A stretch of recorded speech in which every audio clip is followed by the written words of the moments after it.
Did you have short hair in 2020 and then you just stopped growing? I was like, dang near like buzzed. Damn, when did you move to Milwaukee then? Because you were visiting Dwayne before that. Yeah, I was short-haired Micah. Really? Somewhat short-haired Micah. Might have been slightly long-haired Micah. I was starting to grow it out then. Because I feel like I just can think of you with short hair and then it just long hair out of nowhere. Right. Can't think of the in between. No, because I did kickboxing for a long time. And dude, I remember seeing videos of you on Instagram. Yes, dude, I loved it. It was super cool. You were saying fun. Like when you want to get back into it, right? Oh yeah, 100% want to get back into kickboxing, dude. Like, I don't know. I just learned that kickboxing is like, you actually have boxing gloves and there's like a ring, right? Yeah, like right? Yeah. So kickboxing, you have boxing gloves, like 8-ounce gloves, so it's not like MMA where your fingers are exposed or anything like that. And then like at amateur levels, they have like shin guards and stuff like that. But for the most part, it can be in a boxing cage or an octagon. Okay. I feel like it's a sport that isn't as popular as like MMA and these days now. So like they'll kind of pick and choose their arenas sometimes. Sometimes it'll be at a boxing place. Sometimes it'll be at an octagon. Cage. Yeah. Yeah. It's just kind of like. Have you ever, which ones did you ever do? I never actually fought. I was training to fight. Yes. I feel like you told me this before. Yeah. I was training to fight at Rufus Sport. Have you ever heard of Rufus Sport? Yeah. My coworker used to go all the time. Yeah. No. Awesome. Yeah. No. Rufus Sport's sick. It's like. I don't know if you know who like Anthony Pettis or if you follow UFC or these type of people, but like, I've heard his name. Yeah, there's like a lot of, I don't know, greats from this area kind of around there, which is wild just to like see them. Is he from Milwaukee? Yeah, he's from Milwaukee. Dude, like he fist bumped me one time because I was like, have a good fight. And he was like, thanks, man. I was like, hey. I'm never washing my. Right. No, but yeah, I did that for like probably a year and a half, 2 years. And then by the end of it, I was training like in a fight camp to compete in a tournament. And the tournament would have been like I fought like 3-4 times if I kept winning. 3-4 times throughout the weekend, like twice in a day, maybe 3 times in a day. I think it's just twice. But yeah, so I was trying to do that. They canceled the fight camp. Wait, for how long is the camp usually? This one was like almost 6 months. But usually they're not nearly that long. It was just because they were just starting back up the Muay Thai team. Wait, did you say you practice like 2-3 times a day for 6 months then? No. So it's like I would either fight 2-3 times a day for a weekend type thing. So that's what I was training to do, is a tournament style like type thing. So it's not just like I fight once and then if I win, I'm like, I bounce. It's like you got to fight the next dude and he just won. And then you got to knock that dude out and then you got to fight the next dude and keep going. So it's like, yeah. And I ended up not doing it because they canceled the fight camp. I mean, partially on myself. I got injured in practice. I like banged my knee super hard with someone like 3 times in a row. And the first time it already took me out, but then it kept happening. And I was just like on the ground, like, like I can't even like stand. I'm trying to stand up. Dude, and then kicking with that knee, dude. It was tough because I remember it sounded like a baseball bat like cracked my knee. It's like the front part of his knee like smacked into the side of my knee. So like it's kind of hitting my soft spot and it just dropped me instantly. And then I was working too, so like I'm working at a metal shop. Okay. Like, trying to keep like bills paid and stuff. So like I had to recover. I couldn't just go right back to kickboxing. So I took like. So you standing all day? Yeah, I was working at a metal shop, running a metal machine. That was not very much fun, but taught me some good life lessons. Oh, for sure. I guess you know. I feel that you got to kind of work. Well, this is what my dad would tell me when he would make me do some really shitty jobs at the bike shop. Like, he's like, I'm making you do this so you know what it's like, and you never want to work your whole life doing this job. Right. I mean, I guess, it's like, I feel like exactly that. I kind of had the mentality of like, I don't want to do this anymore.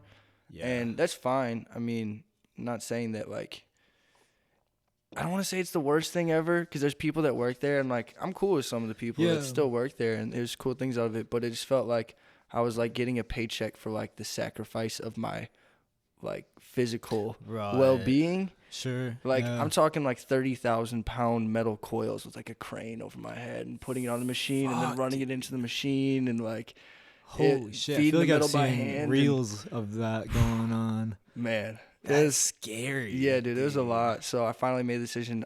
It was when I was writing No Sleep and Caffeine and all that stuff, dude. I remember I wrote No Sleep, and then I recorded it. I recorded like almost the whole Basement project in like a week. So I recorded 5 of the songs, like Mind Raised Love Language, Rock Bottom, all these ones. I didn't get to Caffeine yet, and it was like that Saturday after I had just got done recording for a week straight. I didn't work. I went back to work, and I was working on a Saturday at like 4 a.m. I remember being alone in the shop, in the metal shop, just being like, what the fuck am I doing right now? Like, this is insane. So I was drinking a ton of caffeine. Yep. I felt like caffeine would just keep me like when I just chug caffeine, I'd just be like humming them by myself, like, just feeling it type thing. And then I just humming. I was like, I got way too much caffeine. And then I instantly was like, no way. Like, that's it. So, yeah. Do you think of your melodies before the music? Like, most of the time? Yeah. I'm sure it's a little bit different sometimes. every time. It depends. It's a lot of times case by case. Basement, the project, I wrote most of it in my head.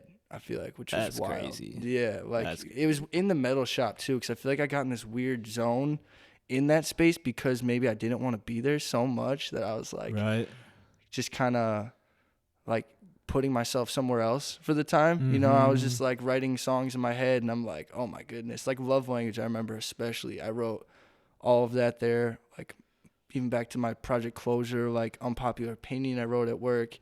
Caffeine, I wrote at work. Did you like No write Sleep. down lyrics on your phone? Yeah. Type thing? No Sleep was a really weird one because I wrote. That's one of my favorite songs of yours. Thank you. No Dude, that's Sleep. one of my. I feel like it came from a place like. That was just different because I was taking guitar lessons in West Bend at the time. Yeah. And I just got taught this guitar progression that was the exact chord progression in No Sleep. I don't even know the chords. I have no clue what they are. It's kind of like jazzy or like it's like that major swing sevens. to it. So you got the Oh yeah, dude. Major sevens are like the bread and butter of I what love I major use. sevens, dude. Yeah. Yes. Oh my god. Yeah. C major 7 just it hit something for me. So yeah, I don't know. I was like humming the song, and I didn't even have any of the chords yet. I was just at work, and I was like, truth is I'm running off sleep, and I'm just, same old thing. And I remember talking to this guy on the machine. I'm like, I bet you I go home and this is the exact chord progression that I just learned yesterday, but like I'm just humming to it like subconsciously. Right. Went home, sure as shit. I was like, oh my god, that's it, dude. Let's go. Perfectly. So it worked out. Oh, that's sick. It doesn't always happen necessarily like that. That was like a golden one. Like, yes. Yo, the major sevens definitely open up the major chord, because I would always do a lot of major chords and like Borderline and just like lots of alternative rock songs. And then if you just switch 2 fingers on your guitar, it just like opens it up and just it's so flowy and adds airy. A little bit of like jazz or to it or bluesy, I guess, touch. More sexy. Yeah, I was like, whatever. Yeah, screw bluesy, jazzy. It's sexy. Yeah. That's what it feels like. Yeah, no, for sure. I've used that. That's when my guitarist Matt, he'll tell me that, because I don't know much music theory. Like, I couldn't tell you. I can never tell you the keys that the songs are most of the time. I know all of Complacent was in like E or E minor. Okay. So it was like a project we did all in one key. I know like root chords of like the first chord of the progression. And I feel like I've always felt like that was the key. But after watching some YouTube videos, it's like, like way deeper than that. And it's just like a brain fuck of just like, what? Right. It gets intense. I feel like, I'm not saying I don't want to learn more, because I want to learn more music theory 100%. Like, I feel like there's some things that I'm coming up on that I like need to learn, kind of reaching like that bench point. But at the same time, there's like that creative freedom in not knowing too. Yeah, totally. I don't know. And it's interesting. I feel like a lot of people that know a lot more music theory sometimes get caught up on like the right way to do things. Like, that's right. I'm like, I don't care. I like the wrong thing. It feels better. Just whatever feels good. Man, I've always gone off songwriting like that. Like whatever just feels good. Yeah. Just follow that. Yeah, I was listening to a lot of your stuff, even on the way here, and it's definitely got that like very much like really good songwriter of like, you got the hooks that you come back to. I feel like even if it's not a hook, it's like a phrase that you come back to. And that's just like, I don't know, really good songwriting. Like, Thank you. Something you can keep changing perspective. I feel like you do this too. I feel like I love to do this as well, like changing perspectives throughout the song a little bit, or like bringing new meanings to like the same. Changing it's just a word or two in the chorus. Yeah. And all of a sudden it's like a little bit more powerful. Like you had that breakthrough moment or something. I like the storytelling too. Yeah. Like and lately I've been trying to challenge myself to get out of, because a lot of my songs are like intro, verse, chorus, and I don't know how you structure your songs as far as like the verses and choruses go, but like trying to get away from that and just like explore different things, so each song is a little bit different, and I don't know, just challenge myself. Because sometimes like I'll look at a project and I'll be like, dang, every one of these songs is like verse, chorus, verse, chorus, verse, chorus, or something like that.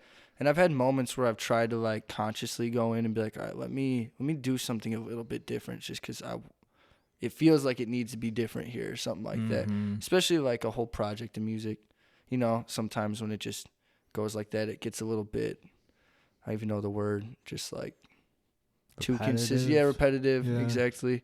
But so I feel like that's just this age though, like ADHD age of like not being able to have any patience. Yeah. So like I'm always like, I need something different now, you know, every 30 seconds. Right. But trying to be more patient with like the songwriting, at least like the stuff I'm working on right now. Same, dude. Yeah, because you just dropped a project. Yeah, I dropped don't you have some in your arsenal? Yeah, kind of right now. Talking with Jake. Yeah, what was he telling you? I don't remember. That? Is it something we can talk about? Oh yeah, no, we can talk about. I don't know. Just don't you have like another, just like projects you're working on still, and already have some done maybe? Yeah, because I've been like, because I came out with like Closure, and when I had Closure, I had like Basement, and I was working on Complacent when I was like finishing Closure. Okay, so it's been like that kind of process. I feel like constantly. And I feel like it's starting to catch up to me a little bit, but like at the same time, it's weird because I keep dumping random things. I keep writing like random songs. So I think like I'm going to be dry for a little bit. And then I wrote like 3 new songs. I'm like, oh, wow, we have like way too much music now, you know? Sure. But right now I'm working on an EP following Complacent. It's kind of like we've been in this whole space world right now. You know, I've been playing Spaceman Micah. I love it too. It's fun. Yeah, it's been a lot of fun, but we're going to kind of make our way back towards Earth here. Hey, soon. Okay. I'm going to be an Earth dweller again, and Sick. I'm really excited to share the discoveries that I found in space. Landing. Yeah. Crash, maybe.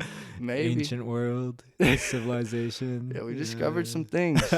Stranded on an island. Yeah, no, exactly. And it's going to, so, I mean, we've like made some remixes and some new songs, and we're gonna like start to put that together. And then I actually asked Dwayne if it was okay if I said this, but we're working on a EP as well that's gonna drop like later too.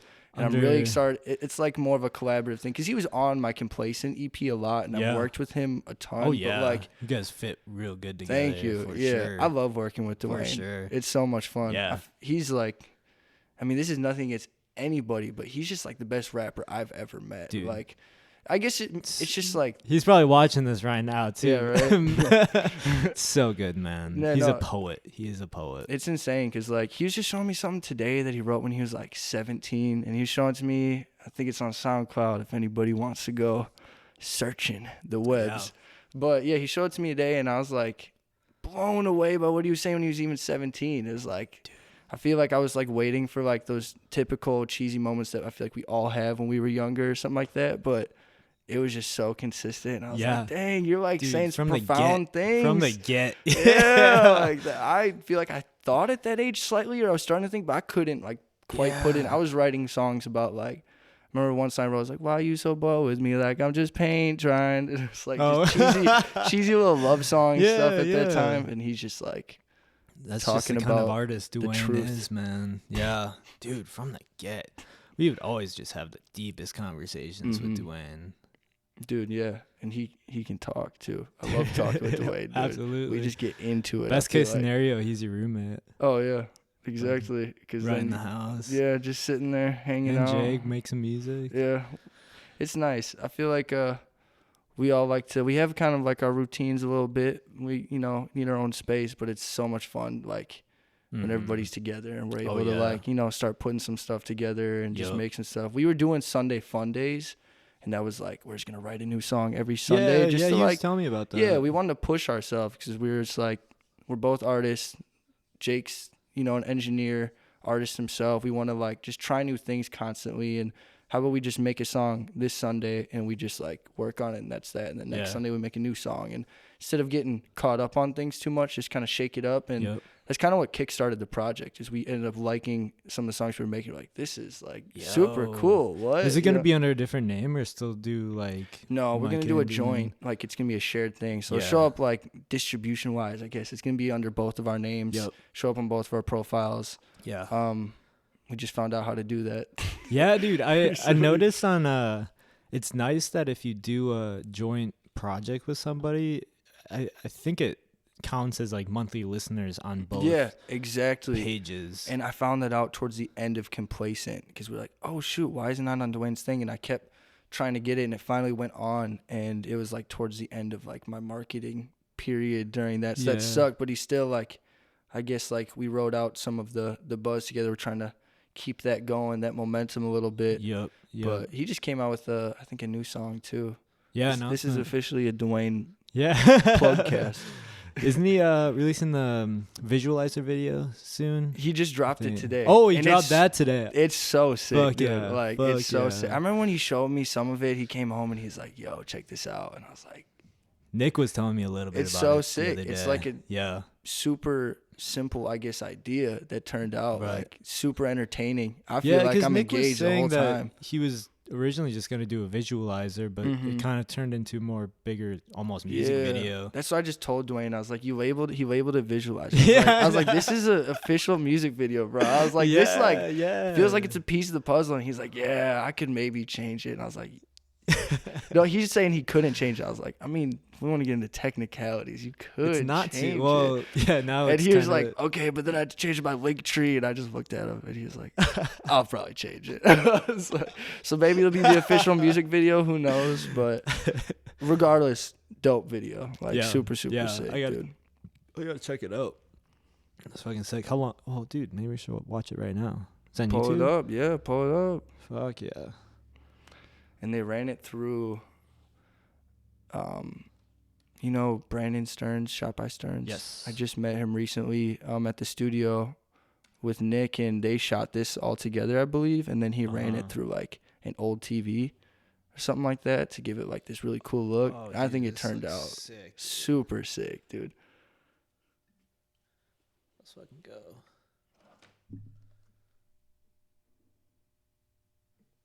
Dwayne Davis. Yeah. Dude, so clean. They use the lemon pepper. Exactly. Oh, yeah. North. Shout out North. Look, hey, so we all know what it takes, so I can't be afraid, dog. Boss set me up in my pants, on these face. There's like some German words up there. Yeah, looks Russian. Oh, maybe German.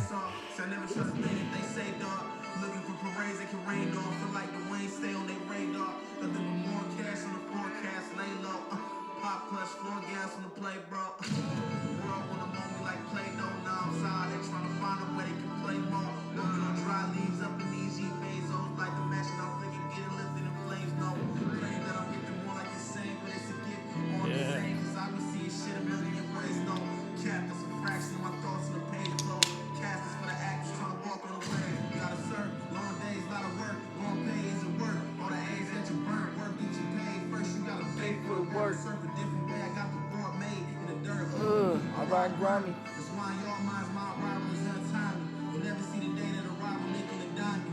We're going hard, but so far, once we climbing our rise, don't even find me.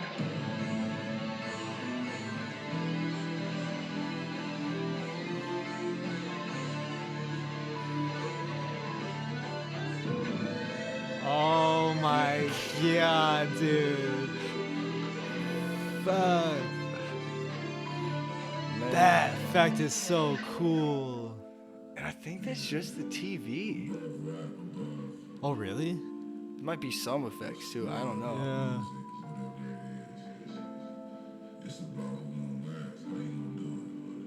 Oh, like the TV that they plugged into? Yeah. What? All pauses. That's sick as fuck, dude. Fuck, man. Yeah, That's right. a music video. Dude, That's a music visualizer. Music video. What are we visualizing? It's all there. God damn, so clean. Yeah. Dude, I love Dwayne's music too because every time I hear a new song, it's like, dude, I gotta listen to this thing like 10 times before really Right. like soaking in every lyric. Dude, He's I feel got like I bars still don't. up a bar. I don't even know half the things he says Yeah, sometimes. still. I feel like, but I know it too. And then it's weird because I'll like, we have a song that we did together. We performed a couple times live, and then like, he won't be there for the verse when we're practicing. Like briefly, like, I gotta go to the bathroom. And his part comes on. I rapped his whole verse. I was like, I didn't even know that I knew that whole verse, but like, I don't even know what that means all the way. But, Right. And yeah. he's got these licks or just certain phrases in songs that just stick. Yeah. Like in Ivy League and I'm forgetting the other. Ivy League is a cool one because I was actually honored and blessed to be a part of the recording process of the vocals. I don't know if he used all of it, but I know it was like a decent chunk of stuff. And he came over to my house in West Bend at the time, and we recorded all the vocals. I wasn't as good at recording at the time, but I was like decent and patient and also an artist. So like we recorded for 8 hours straight, and we started at like 8 or 10 p.m. and stopped at like 6 or 8 a.m. Holy shit, how does this voice not get thrown? Dude, because I think it was like 3 or 4 a.m. and we got to the end of it, and then we listened back to the beginning, and we had done those takes like 4 hours ago at this point. And then we listened to it, and I was like, I already know I think that he could probably do better based off the energy at the end of the song. And he was like, dang, I want to redo those now. Right. I feel like my voice is a lot more warmed up. And I was like, hey man, I'm down to re-record it if you want, like, let's do it. Like, I don't want to. And we just buckled down and did it. And it was super cool. It turned out sick. Johnny Bizzle, he did his Johnny thing. B. Yeah, he really did his thing with that. Like, helps bring some of those ideas that were already kind of there when Dwayne and I worked on it really to life, and just, fill the gaps that I couldn't do just recording him. But right. super sick, dude. Interesting. I'll have to like sit in on you guys working on music sometimes. Dude, anytime. It's like, yeah, that we should do a Sunday fun day. Dude, we should. Yeah. Did you stop doing them? We haven't been doing them as much lately, just because like everybody's been so busy these last couple, I don't even know, month or two. But dude, it's tough with work, and it's like Saturday, Sundays go by way too fast. And then when you're not busy, it's like, do you want to watch, like, we all chill, like, do you want to watch Netflix or something? I spilled all over my shirt. Oh no. No. My Micah Emrich shirt. Woo. Dude, I need to do more merch. I love those shirts. I love how they turned out. Really like solid. Yeah, for real. Andrew, I do not know how to say his last name. Inamoto or something. That might have been completely wrong, but I know he's like, if you ever heard of August Shop, if you've seen them, Shop in Madison, August Shop's super cool, and I love a lot of the stuff they do there. But I think he's part of the crew there, one of the main guys there as well. But he designed it, and sick. Isaac Westberg just randomly was like, hey, I got a guy that can help you design this, and I just told him I wanted a spaceship, a little bit international, woo, and to say spaceship, Micah Emrich for the song. I like the kind of cream color too. Yeah, I wanted the off-white a little bit, I gotta order some more merch, dude. Same. That's the only merch I've done so far, and it's tough. Dude, it's tough to like settle in on a design that's like, all right, I want people repping this. And it's like cool, Yeah, and that's another thing is like I've got a lot of new music, and I feel like I do a lot of different things, and that's like it's a big strength, but it's also somewhat a curse sometimes, because it's like I'm not all over the place, because I still feel like I'm consistently myself, but like sometimes you don't know where to place things, because I'm doing a pop song, and then like Rock Bottom, the end of Rock Bottom's like a grungy rock song, and then it's just like this weird fusion. So I feel like that's been confusing. I'm trying to like really settle down on a style of things too, Like you don't necessarily have to though. Right. It's like 2023 and people aren't picky like that. Yeah, and then once I did that, I was like, oh, that's so sick, and it was like one of the first ideas that we did. So I feel like it's something that I just need to do, and it'll be cool regardless, even if the music, you can separate the music a little bit and just have fun with it. Oh yeah. It's tough to like think of it as a brand and like how you want the brand of you to look. But also I think that if like, and similar to like Social Sig, I really think of it like whatever I think is cool and like kind of more of an authentic, like what is like just a asset or extension of myself, rather than like trying to portray this big like brand thing. But it still is a brand, dude. I feel like you do a really good job on like branding everything. When I saw the Social Sig lighters, I was like, oh fuck no yeah, dude, way, thank you. snap. And then the stickers that I thought were like papers, rolling papers or something. Yeah, I was like, what? yeah. So I was looking into it. I wanted to do some for rolling my papers, song On yeah. Fire. I was like, what if there was On Fire? Rolling papers like On Fire by Micah Emrich. So, that would go like, hard. I want to come out with like a fragrance and it's like, yeah, you know. I want to do like a ashtray or like just ash. What is it? Just an asher? Just ash holder, ashtray, or like ashtray. A rolling tray. Yeah, like the big kind of things, something like that. That'd be sick. That'd be sweet. Even if it just said Social Sig on it, like the kind of lettering that you, kind of bubbly-ish just lettering. with a plain background. Sick. Yeah. That is true. Yeah, I love your profile picture on your pages and stuff too. I always like, or like the little cartoon drawing of you. I've been kind of drawn away from that one really? For some reason. Yeah, dude, I've been trying to find a logo that I really, really fuck with and would want to just like almost trademark it, right. You know, just that one logo to stick with for a while. Do you have like like do you reach out to people to do it, or is it more stuff so like you kind of think of things and then like things, or like do people just send you stuff and it's like happy things that happen? Or like I've been spending a lot of time on like the fonts, which is just a big category of different fonts, and just like putting Social Sig in and just scrolling through the fonts trying to find, because like, your fonts are killer, so that makes sense. Oh, that you're spending the time on it. Like, where's he getting these fonts from?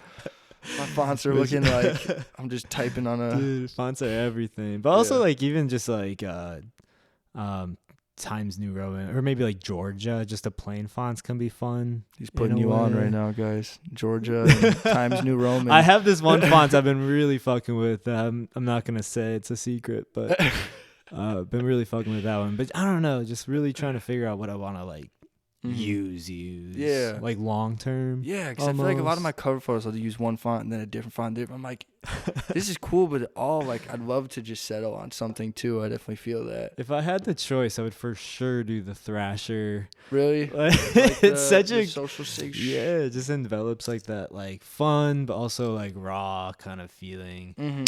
Which that is a font that you can use. It's called Banco.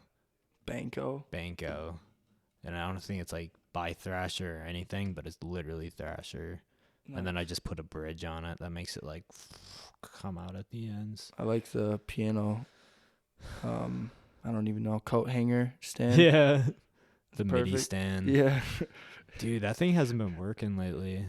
The piano. The piano by MIDI. Do you usually play piano? And like usually my first two albums I had a good amount of like strings or like just background thing, and I realized the other day I was like, oh shit, yeah, I didn't use that like at all on Cheesehead. Really? Which kind of wish I did, because I'll fuck around with like just different sounds and stuff, and then it broke on me one day, and I really haven't like put in the energy or wanting to spend money on a new one. So yeah, dude. Matt helps me a lot with like cool voicings. My guitarist Matt, for those who don't know, my guitarist is Matt Lacey. He's an amazing guitarist. Him and I have been friends for a long time, since 7th grade, but he was living in Nashville and came back to join me for the project during closure. I was like working with him remotely, and then he just came here for Basement. So but yeah, he'll help me with a lot of stuff. I kind of was figuring out some things on my own, and I still do a lot of things on my own, and I usually like write, like, I don't know about you. I mean, you write like the majority of your stuff, right? Like it's like everything, and then I don't know, maybe like guitar licks and bass lines. Austin and Jacob will kind of put in their own things, but yeah, right, because especially like cool bass parts and stuff, adding that little bit of flair is nice. Yeah, but if I hear something and like I put a demo bass track over that I for sure want something, and I'll kind of say like, oh, do this part like that, whatever. Yeah, because sometimes I'll record a demo bass part and I'll be like, I want it to be like this ish, and then like they'll record like a different one, like trying to do that. I'm like, wait, I like the demo one. It's actually sick, like you know, stuff like that. But it's all part of the process. But yeah, usually I'll try and like do that as well. Like I get the structure of the song, like figured out. It's been a couple times where it's like, we're gonna get it together, but most of the time I have it in my head. Sure. And it's like we're kind of like pulling it out of my head little by little, and then like sometimes like I just get it and I start running with everything, and it's like I figured it out and I can tell you piece by piece how we're gonna put it together. And sometimes we gotta like sit down and really figure it out and pull it out. But was it because you had transitions on Complacent, like motherfucker. We want that was the goal, is to make every song like flow into each other in a cool way and just be like a roller coaster ride. Yep. And that was like when we started recording it, we didn't realize when we made 3 of the songs, like, wait, these are all in the same key. Yeah. Like, what if we just kept writing songs the same key and just made it all one free flow thing? Not that it has to be, I guess, in the same key to do a transitional thing, but it worked out really cool. It did. Yeah. Seamless. Supernova was one that I had the idea for, to do like a slow down transition from Still Standing. And then it was like kind of a happy accident kind of thing. And then I like just got really drunk drinking Hennessy at Matt's cabin at like 2-3 a.m. with him and Jake, and he bust out the beat pad. We loaded up a bunch of sounds, and I just played like the bass part, and I was like, yeah. Then I was like playing the drum part. I was like, yeah, that's it. For the transition part? Not even, it's just like we made the whole beat. We made we made Supernova that night, and it was the transition part. And it was like we made the song first, and then we figured out how to like, all right, how do we transition into this bass part? Oh, yep. That was confusing. Like, but I feel like I figured out a lot of things from it. But like at first, I thought it would be as simple as like, let's just slow it down. And then you kind of put the whole project on one thing then? At the end of it, okay. At the end of it especially. Like you master it all kind of together. Yeah, Jake will look at it because then he can see the way. I think, don't quote me on this because he's way more advanced. I mean, Jake also, I'm going to give Jake a shout out. Jake Hembest, Bean Boy. Shout out He's Bean.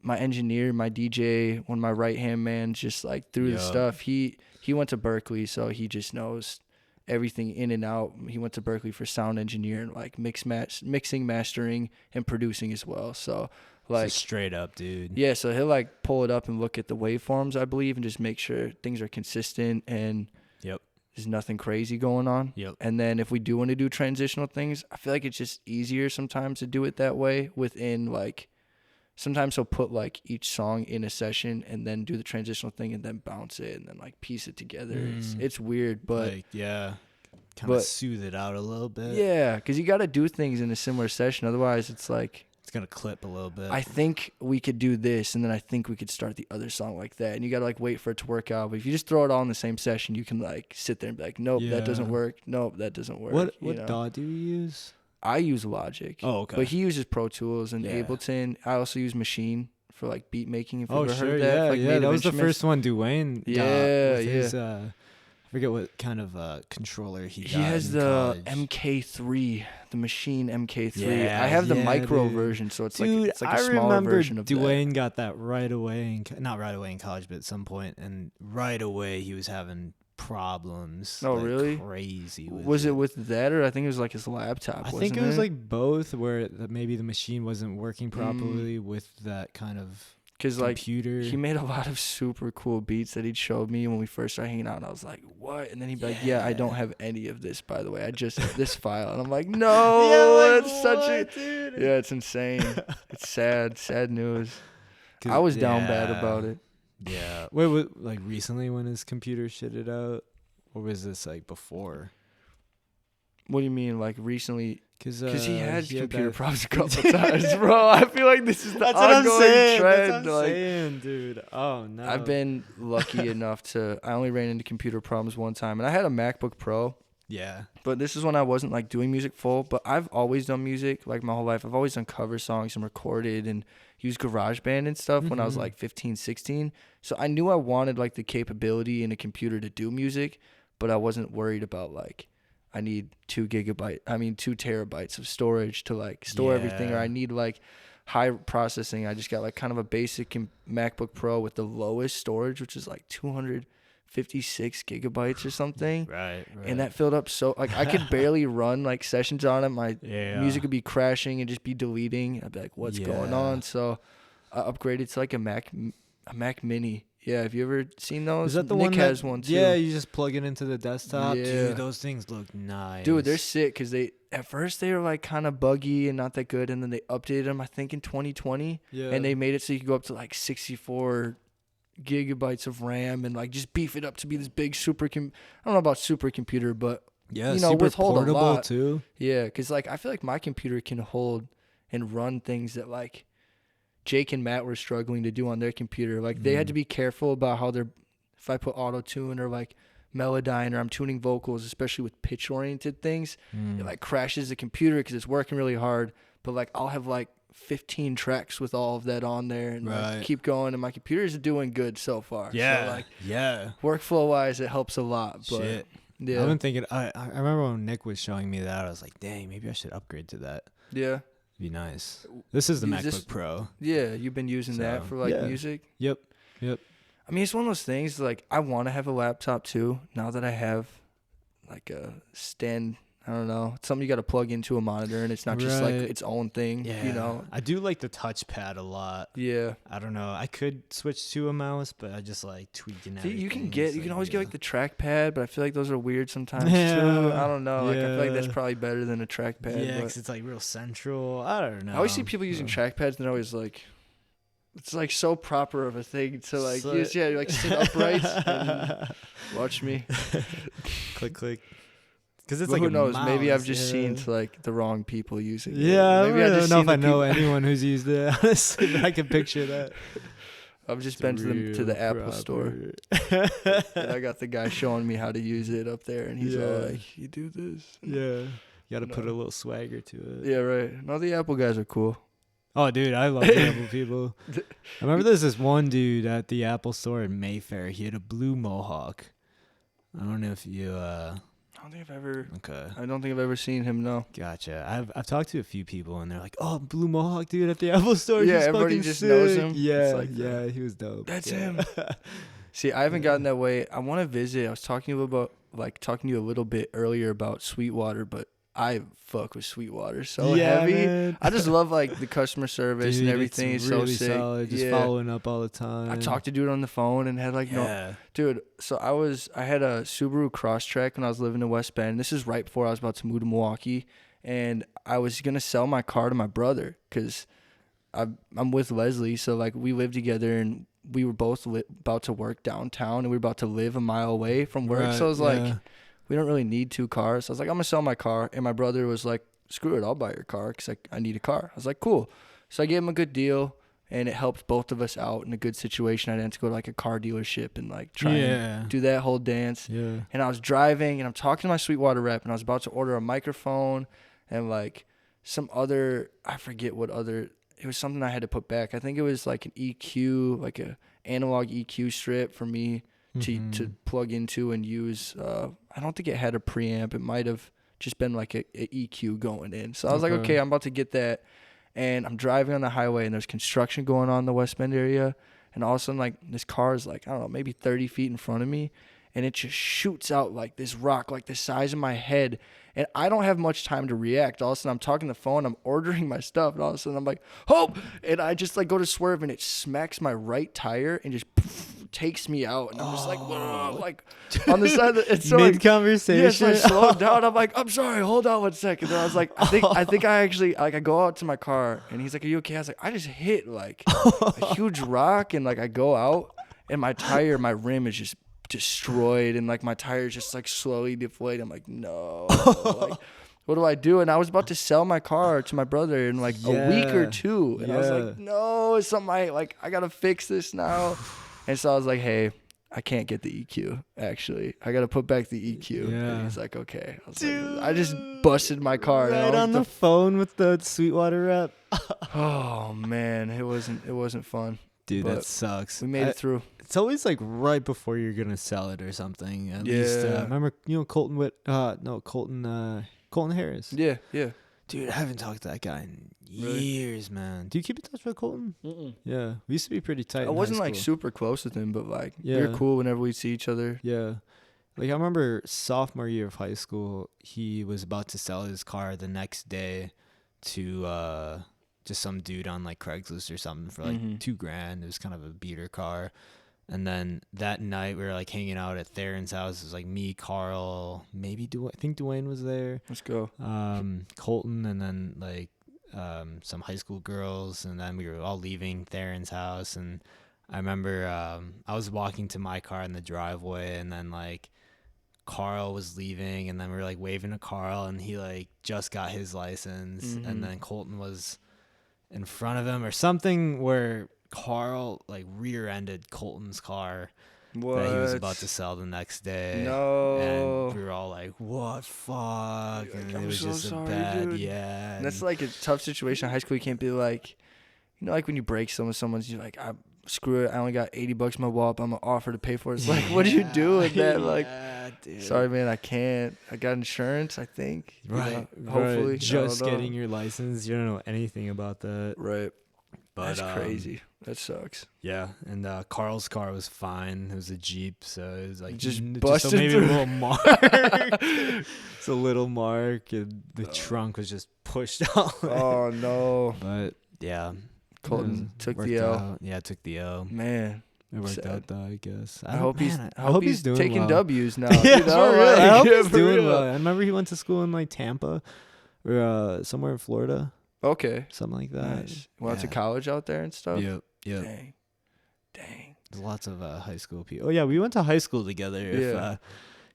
You guys didn't know that. West Bend, dude. Were you Dude. East or West? I forget. West. I You were was East. East, Yeah. Oh man. I know an East kid when I see one. Yeah. But I feel real. like the general consensus for some weird reason was like East was like, I feel like slightly more, just makes sense, like grungy, and like West was a little bit more like well kept in a way.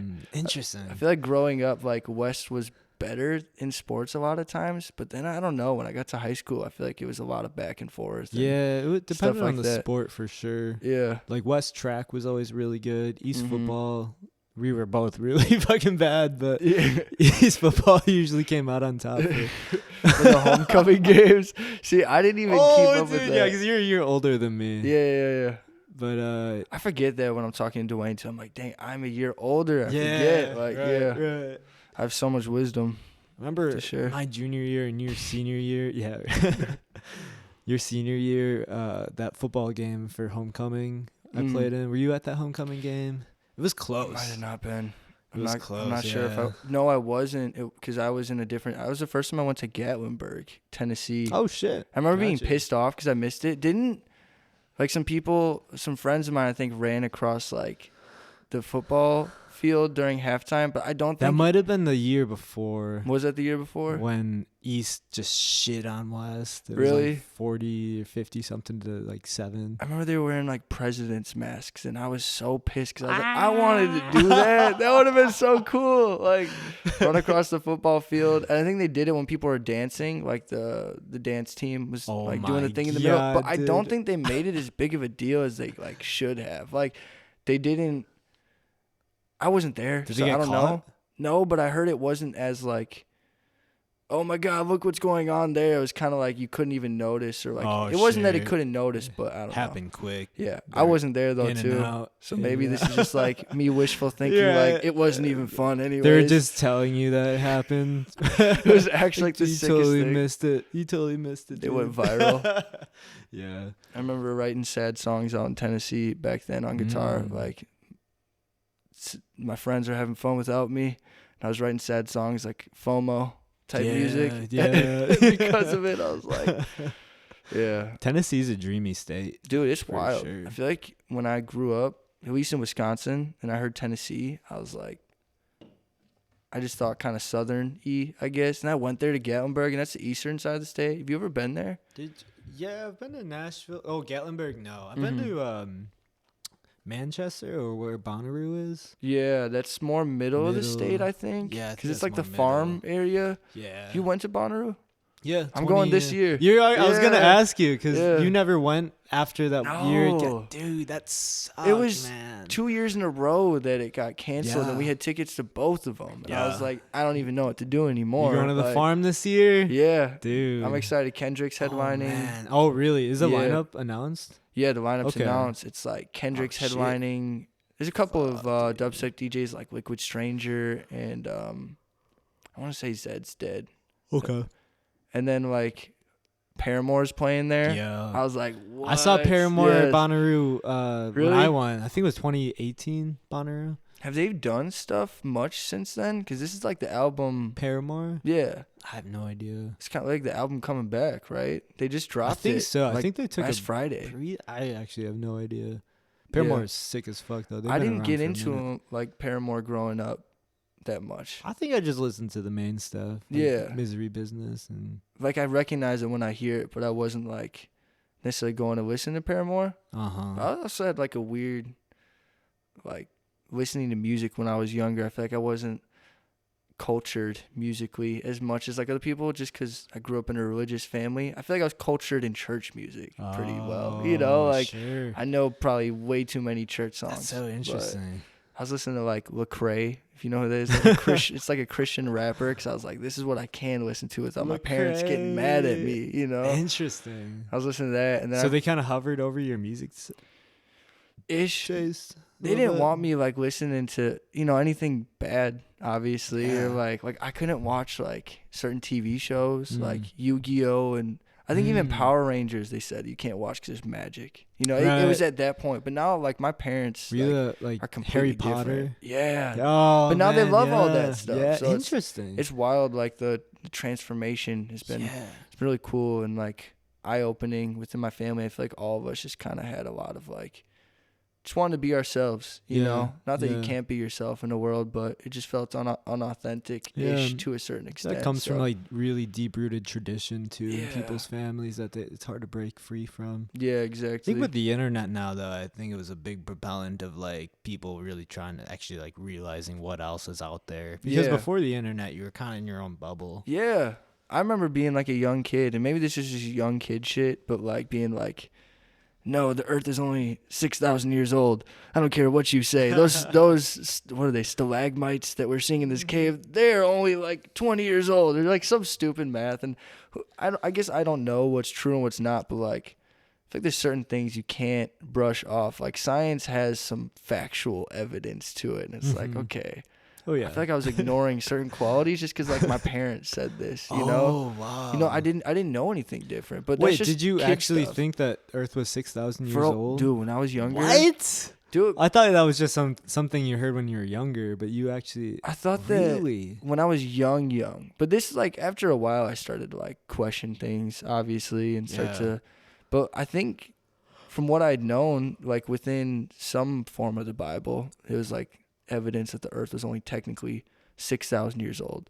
I don't know exactly how it works. There was a number around there. Maybe I was just a kid and I heard wrong too. And it was like 60,000 or 6 million. But it was a number that was like, it's not nearly as old as you think. And it's kind of like science is lying to you. And like those stalagmites are not thousands of years old. Like that's just fiction. That, like, God. it was weird. I feel like being in this. Like, did you ever go to like the caves as a kid? Yeah, like on the school dude, field trip. Totally. I remember Cave being in the I was Mounds. in denial. The whole trip. Everyone's just like, "Shut up, Micah."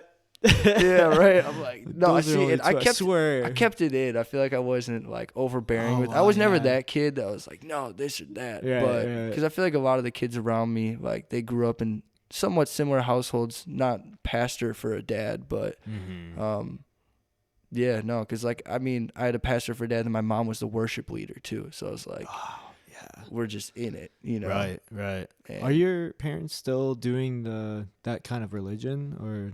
no. Okay. No, What religion was that? Non-denominational Okay, Christian is yep. what my dad was a pastor for the longest time. And I liked that for a long time because Yeah. I feel like I didn't reside with like, I guess like Catholicism or like different forms of Christianity. And I feel like maybe I just don't reside with as much of it. Not that it's bad, but there's certain things that I feel like, not that I need answers to, but there's just questions. And I feel like I uphold like a good standard of living still, regardless, nonetheless, you know, Yeah. like a good moral compass. Totally. And I feel like a lot of those things are like, that's kind of what it is there for, is to keep a good moral compass, you know? But to each their own. Like Greek mythology, it's that exact. I remember I took a class in high school and I got like a D- in the class. But I learned I don't like know anything about Greek mythology. the thing I took away from it is like that it was like in Greece, like their religion at that point. So it was these stories that they made up to teach those like lessons to your children, like how to be a good neighbor and respect your elders. Right. And when this person didn't, Zeus threw a lightning bolt down, or you know, I don't remember as much of the stories, but and I feel like I started to notice like, wow, I feel like that's similar in like a lot of forms of religion. And I don't know what is and what isn't true, I guess, but I think it's all kind of it all just boils down to a guidebook to be a good person and live a good life. Yeah. Whether it's real or not real or just stories. Right. Yeah, exactly. I grew up Catholic, so I always thought the non-denominational was like a little bit more chill and like relaxed. That's how I describe it, I guess, is like, you know, like we don't, that's fine. You don't need to do all that. You can show up in like whatever clothes if you want or whatever. Yeah, right. It's kind of like everybody come from all forms of Christianity. You know, the name being non-denominational.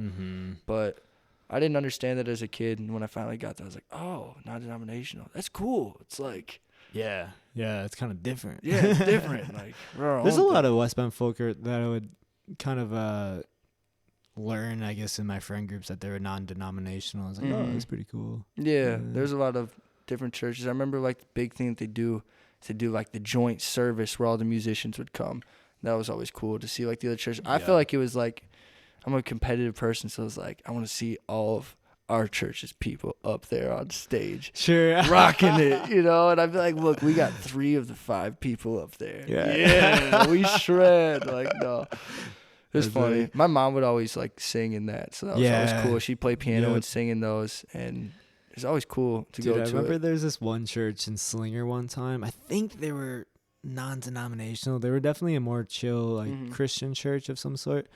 And back when we were doing Borderline, I was probably like in 8th grade, and my brother and the other guys were like sophomores in high school, and the priest had reached out to us that like he was looking for a band to maybe play like a song or two like after the service, just to like appeal more to the younger crowd and like that sort of thing. And we like went and met with him at the church, and he was talking about us with it all, and I was like kind of down. I was like, it sounds like a cool, like kind of like a youth group, cool. Cool thing, and just like another gig to do. I was just we were all just kind of like taking anything we could get, and then we were talking with them and met with them, and it was like in the church and all this, and we're talking about maybe like we could change some lyrics in some of our originals, and then my brother and Peter were just like, yeah, we're not doing this. You just like look at the priest, like, cut the shit, buddy. Well, dude, my brother had like emailed the priest, or maybe he called him, and he's like, we're no longer interested in doing this, like I don't know if it was a residency or just like a few shows, and the priest was like, I am very disappointed in you, and he was like saying all this like kind of crazy shit. Like I don't know if he was like got like kind of like saying stuff to my brother like God is like looking down at you and he will remember this. See, and that's a side of it that I just can't, you know. Like I went to Lost Lands, which is like a big dubstep music festival this last year, and we were like, I don't know if it was similar to Bonnaroo, but there's like the campgrounds and there's like the venue, but there's like we had to cross the street at least in the Lost Lands, and it was like a public street, so they'd stop traffic every like 15 minutes, so you'd wait at this gate to get into the festival. Pile up. Yeah, it'd like pile up, and then eventually be like, okay, and they'd lower the gate, and everybody'd run across the street. And we were there. One of the times there was this guy with like a blowhorn, or like not a blowhorn. What is that? A megaphone. Yeah. So he's like just yelling at all of us, like, you are all going to hell. Like he's looking at the girls. He's like, you're all sluts. And they're like, what? Like I remember just being like, what? And then I remember this is the funniest part. Someone was telling me this recently, actually. I don't know if it was Celestial or somebody was telling me this exact thing. Someone would just berate you guys. Dude, they're just freaking. It's like, to me, especially I'm like, if you're on like an acid trip or something. Like if you're like, What the fuck, dude? Well, the funny thing is like, I don't know if you've been around like a dubstep crowd, but like they go there to dance. We're going there to have fun. Like I'm going there to like get into it and not just like sit there and observe stuff. So like we're all sitting there, everybody's dressed in like really interesting outfits and stuff, ready to go. And he's like, at one point he said like, the devil will be upon you all tonight. And everybody goes, yes! And it was like, oh my God, dude.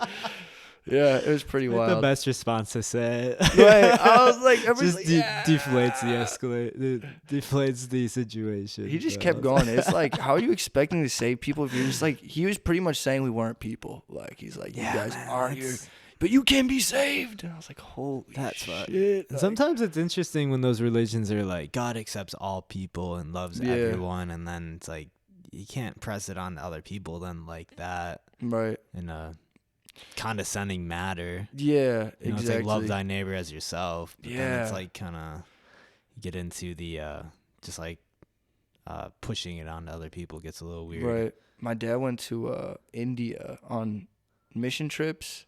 I think it started as like mission trips, and then he also went there and he like helped build a school for music and stuff like that. So he do a lot of like charitable things, and he went out there for twice when I was younger. And one was for like 2 or 3 weeks. The second time was for 2 or 3 weeks.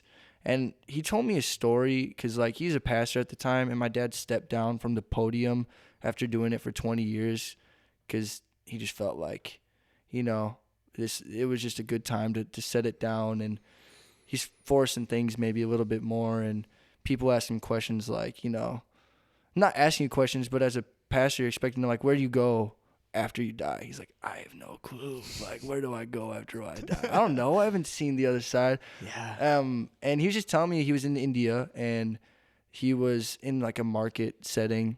And in India, like, there's a lot of different things going on that we're used to. So like, I think he said there's like people just openly pee on the street from what he told me, like on the side of the street. You'll be having a conversation and we'll just like start peeing. You're like, oh shoot. Like, all right, man. Yeah. So he said like, there's like a stream of pee, like running down the side of the street sometimes, and just different things like that. Like, I don't know, maybe like there's like cows are sacred there. They're all like Abraham, like brother Abraham, I think. So like, if a cow eats from your food stand, like you're not supposed to touch it. That's a sacred thing. Holy shit. There's a lot of different just interesting things in their culture. So there's like maybe cow poop and stuff on the street and like different things like that. And this lady was walking with her kids, and she has like young kids, and they're all walking around and scattered, and she's trying to round them in, and she was grabbing like pieces of trash and like poop to use to burn for food, like to cook for food, or to like have a fire for food. And when she's collecting all this trash, she like stopped midway through while her kids are all running around. It's this hectic market in India,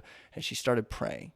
And my dad's like, I don't know what she's praying to. I don't know who she's praying to, but how can I deny that that is faith? You know, like you can't take away that person is believing in that. And if that is, you know, that, then what do I have to judge anybody else's faith? What do I have to say is this is right and this is wrong? Faith is faith, you know? And he said he kind of had that epiphany moment. And I remember that really, really like impacted me too. Like, dang, faith is faith. Like whatever you believe in, I feel like is like valid, you know? Totally. Everybody has their different journey. Like, who are you to tell you that's not right? That's not real. And yeah, that lady is grateful right now and taking the time to pray and finding peace in life, or just some sort of moment of peace amongst like chaos. And you know, I don't even do that. You know, so Theron? Oh yeah. I love talking with religion with Theron because he's like really I forget what religion he really is, but he's very into his own religion, but loves talking about it and just a good person to discuss with. But he told me once that religion is kind of like chairs. It's like all chairs look super different from each other, but as long as it holds you up, it's a good chair. Right. True. So, yeah. Whatever works for you. Yeah, that is a good way to think about it. Yeah. No, 100%. I feel like a lot of people in religion, like, there's a lot of different people within religion. You shouldn't, like, go chasing something because it's right, because, like, it's going to be just like every other place in the world where there's all types of people. There's good people who have been doing this for years, or maybe, you know, upholding the certain standards. There's going to be people who are like trying to be like saved or whatever, that are like having a rough patch in their life or something. And nonetheless, I feel like everybody sometimes, like, I don't know, I guess I'm maybe ranting, and this is part of my problem, like, with all this stuff, but it's that, like, I don't know, whether you're the experienced person, you know, doing your diligence, or you're the person coming out the street, a lot of them like to, like, talk the same, or, like, treat other people or judge other people the same just because of, like, the religion that they're within. So that's, like, the tough thing about it for me, I guess, getting into it. So I just don't like judgmental things. Because, like you said, yeah, it's like everybody has their own thing. So a good chair is a good chair. I don't know much about different religions, but, like, the religions where it's based purely on fear, whereas, like, they're going to hell. Yeah. Maybe this is, like, old school Puritism. Yeah, I feel like it's like more old school mentality. Like, really scaring the shit out of people. Yeah. And then I feel like if I was bought into that, I would, like, be almost have the mindset of, like, yeah, I'm gonna save all these other people from this terrible thing, right?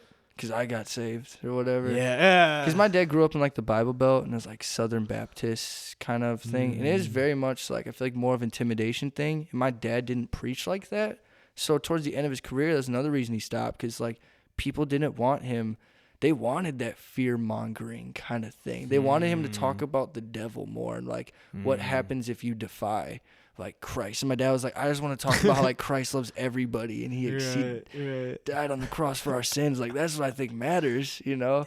It's crazy pretty being crazy. I'm sure you have a crazy perspective on having your dad as a pastor, but I remember the priest in the Catholic Church would talk to us, and he'd say that, like, being a priest is a huge responsibility, because you're literally at every stage of people's lives, like, from birth to death to marriage, like, all these beautiful things and all these very, very sad moments of life. It's you crazy. Definitely bear a lot of weight. Yeah, you got to be there for everything. It's a lot to hold for a community as one person. Yeah, definitely.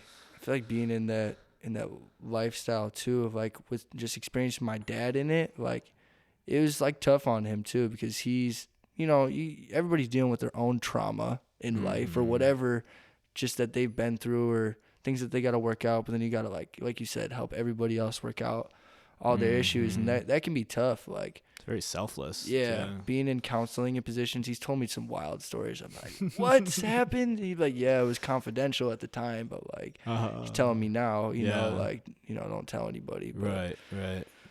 It's crazy, man. It's interesting to say the least, but I'm very happy, I guess, with, like, where everybody in my family's at, I guess, because of it. But it's been a journey, definitely. So what do you believe now?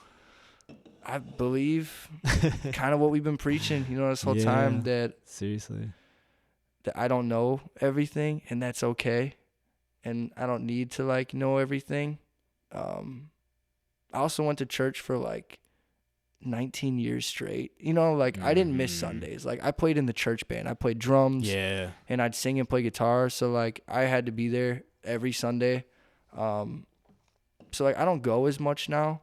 Not saying it's bad to go to church, but I feel like I got a lot of time in that I just haven't needed to go back. You're good for a while. Yeah, I don't know if it works like that. It's just like, I put my time in church, but I just went so often that I feel like I needed, like, time away from everything. But I guess the one thing, and it's interesting because of, like, I guess who I am, or who we both are, even, like, music has been, like, I feel like the biggest thing from church that I feel like I grasped onto. Yeah. And that's something that I'm super grateful for to this day, like, playing in the church band. Totally. Played drums for 7 years in the church band, and I had some, like, the coolest experiences in just playing in a group of, you know, with other musicians. And playing really cool dynamic music, and, you know, I feel like it taught me a lot about my, like, musicianship today, you know. Yeah, that's huge for any musician, is to do that at a young age. Yeah. Which I think about that with Borderline too. Like, I would not be doing the kind of shit without being in a band in high school. I think at one point in middle school, I messaged you. You did. I was like, yo, I'm a singer. You guys, I totally remember that. I remember, like, showing my brother. I was like, this Micah Emrich dude. Like, I remember seeing a video of him, like, performing at a talent show at Silverbrook. He's, like, a really good singer, and like, kind of thinking about it, but, like, like, I don't know if we want to add something. Yeah, right. You guys had your thing going. What could have been, though? So we almost It almost was a If you came earlier before Peter, because none of us wanted to sing. really. And then Peter just kind of like got forced Took into the reins. it. He gave me a guitar lesson once. Play it by ear. Play it by ear. Yeah. Yeah. That was cool. He was always a cool dude. Definitely. I always remember like looking up to him a little bit just because he was really good at guitar, and I was Oh like, my dang, god, dude, this he's is so so cool to good see. at guitar. Yeah. So good at guitar. He doesn't play anymore. Really? Yeah. Dang. I think he's been kind of picking it up. He's been going through some stuff. That's Been going through some stuff. Hope he gets through it. Yeah, seriously. Yeah, for real. Just kind of dropped music randomly out of few years ago. Man, it's always tough. I feel like I did that for a little bit, but I feel like it always finds you. I don't know. Yeah. Like, he was so good, man. His voice was really good towards the end. Like we were in like we had shitty years, of course, like being really young, but like once we were like towards the end of our I thought you guys were run, always killing. I was like, what? Yeah, like, this is so cool. I was like, let me join. It's them. interesting too, because I've had nothing to compare us to, because there wasn't really a live music scene in West Bend. No, and there was like bands we play with at Battle of the Bands, and we're like, oh, they're good, like whatever. Right. But like, didn't really know where we stood with it all. So I feel like it was solid though. Yeah. No, it's solid. weird though, because like now you, me, and Dwayne are Dude, West Bend. West Bend is holding it down. It's like, what's going on now? It's you know? sick too, because like we're all in somewhat different genres, for Yeah, sure. Just 100%. kind of doing our own, like carving our own ways. Yeah. It's really sweet. Yeah. He's trying to carve the way, man. Yeah. It's tough. I mean, you've been putting some time in here for a while. I feel like I just got here not too long ago. I mean, almost 2 years I've been in Milwaukee now, and I was familiar with it before, but like, man, it's so cool being out here now and seeing just so many of the artists that I've met coming up, and like just from moving here and being around the scene, and now I'm like more familiar with a lot of new people, and then I'm seeing other people make like some really cool moves and stuff. Yeah. And it's cool to see. Like, I feel like the music scene is definitely thriving now. Be surrounded by it. Yeah, for sure. Maybe I wasn't as much in the world before, and I just didn't see it as much, but I feel like it's like kind of had a little bit of a uplift. I mean, you've been selling out shows like crazy. Yeah, man, it's been fucking crazy. Yeah. Which I like.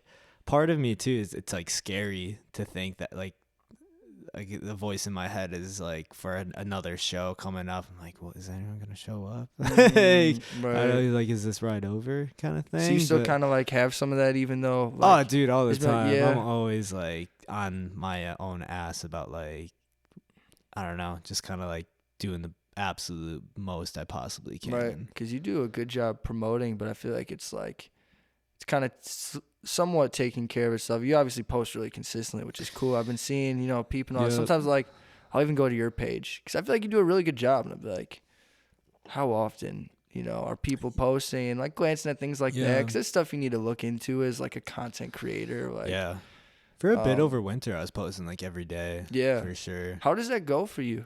Do you notice like it's better, or is it worse if you post every day? I've been getting like, at least like Instagram specifically is the biggest whatever for me, and I've been trying to post every day on TikTok, which lately the last like 2-3 weeks I've been kind of like, I wouldn't call it burnout, but man, I'm just like, it's just like end of fucking winter, and I don't have like the motivation just isn't quite there right now. Right. But I've been keeping up with it, and Instagram I get about like 2,000 to 3,000 views per reel. Nice, yeah. And like I think that's been really consistent, and just like I'm really hoping for one that just like does really well. Dude, my cousin, she has an art page, and I was with my aunt and uncle last weekend, and they were telling me that she's like almost 10,000 followers. I'm like, what? Dang, because she like didn't have like much followers for a while, and she actually painted that painting right there. She's insane, dude. She is insane. Tora Kozik art, if you guys want to check it out. But she's been posting some videos of her like painting, and one got like 250,000 views, and just kind of boosted her like way up. It's like, holy shit. I think that is kind of like too. Seeing that from like I know Tora, and like seeing that can like something like that can catch and happen. Was like, ooh, like maybe I just like gotta keep hitting this rock, and like one video will just like open so many doors, and like bring so many more people in. Have you ever met? Do you know artists by the name of Day 2? Yeah, TVVO. Yeah, we did that video with you. Oh, Did that's too. right. Yeah, the That's tennis right. courts. You were Yeah, dude. Man, Yeah. I forgot Throwback. all you guys were there. Throwback. Yeah, no, he's pretty consistent on TikTok. I think he's been doing a TikTok a day for a Okay. couple months, and him and I talk about stuff and kind of talks about like the routine. Man, it's just because like the reason I feel like it's tough is because it's like hard to capture people's attention nowadays. That's what we'll talk about. Like, Yeah. he'll have like a video of, you know, him doing something, and then like it just has to be busy. You ever like scroll through like TikTok and see, or Reels even, and see the videos where it's like one video going up on top and another video on the bottom that's like someone just playing a video game, but then the video on top is like what you're supposed to be watching. It's like the actual like video that you're supposed to look at, but there's just another video there of someone doing something else just to like keep your attention, to look back and Whoa. forth, because your mind likes to look at two different things at once. Oh, I didn't even Things notice like that. It's like, Interesting. I don't know if I need So to like get the that deep, split but like screen kind of thing. yeah, of, it'd be like a up and down and like trying to piece together like what this is. kind of. It'd be more so like it's like a video of like, say I was watching cute dog videos. This is probably bad. Or maybe even like it's like a camera outside of a storefront and it's someone like grabbing something. They didn't realize they're being recorded and something like crazy happened. So that's like a video that you'd watch just scrolling through Reels. Mm-hmm. But instead they have that on the top half of the screen and then just like something completely irrelevant to it on the bottom half of the screen. Like they split the screen up and had two separate videos playing just to keep your attention.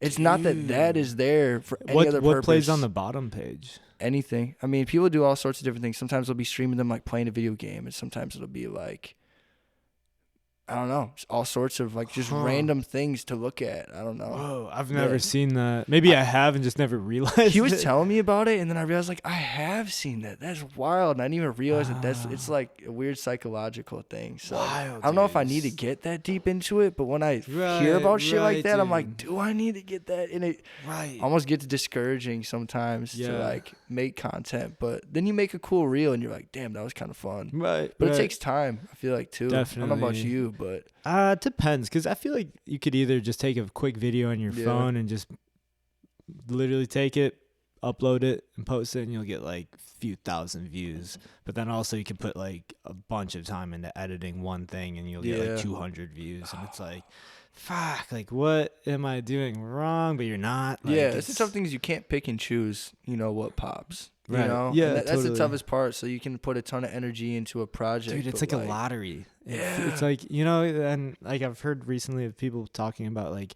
social media is like kind of similar to, it's an addiction, like gambling. And it's like when you're posting, and like we use it for different reasons as far as promoting our music. But like when you post something, I do think of it like, damn, is this the one that's going to fucking like what if? Right. Which is definitely a bad way to think about it. But it is like kind of that gambling mentality of like, it keeps you coming back. Like, oh, what if this is the one? Right. You know? Yeah, for real. No, I've had like a couple reels just randomly do like really well, but it's nothing past like, I had one do like 10,000 or something like that, and that was super cool to see, like views wise, and I think it got like over 1,000 likes, and I was like, hell yeah. But like that doesn't happen to me very often, but like it's always like, what? And I remember one of them that did really well was a video of me. It was like a snippet of I had the Still Standing music video that we did with Nick, and we did some of these scenes where I was just like turning around. I go like, hey, I turned. Dude, I remember that one blew up. Like it didn't blow up, okay, because it got like 6,000 views. But for me, all of a sudden it went from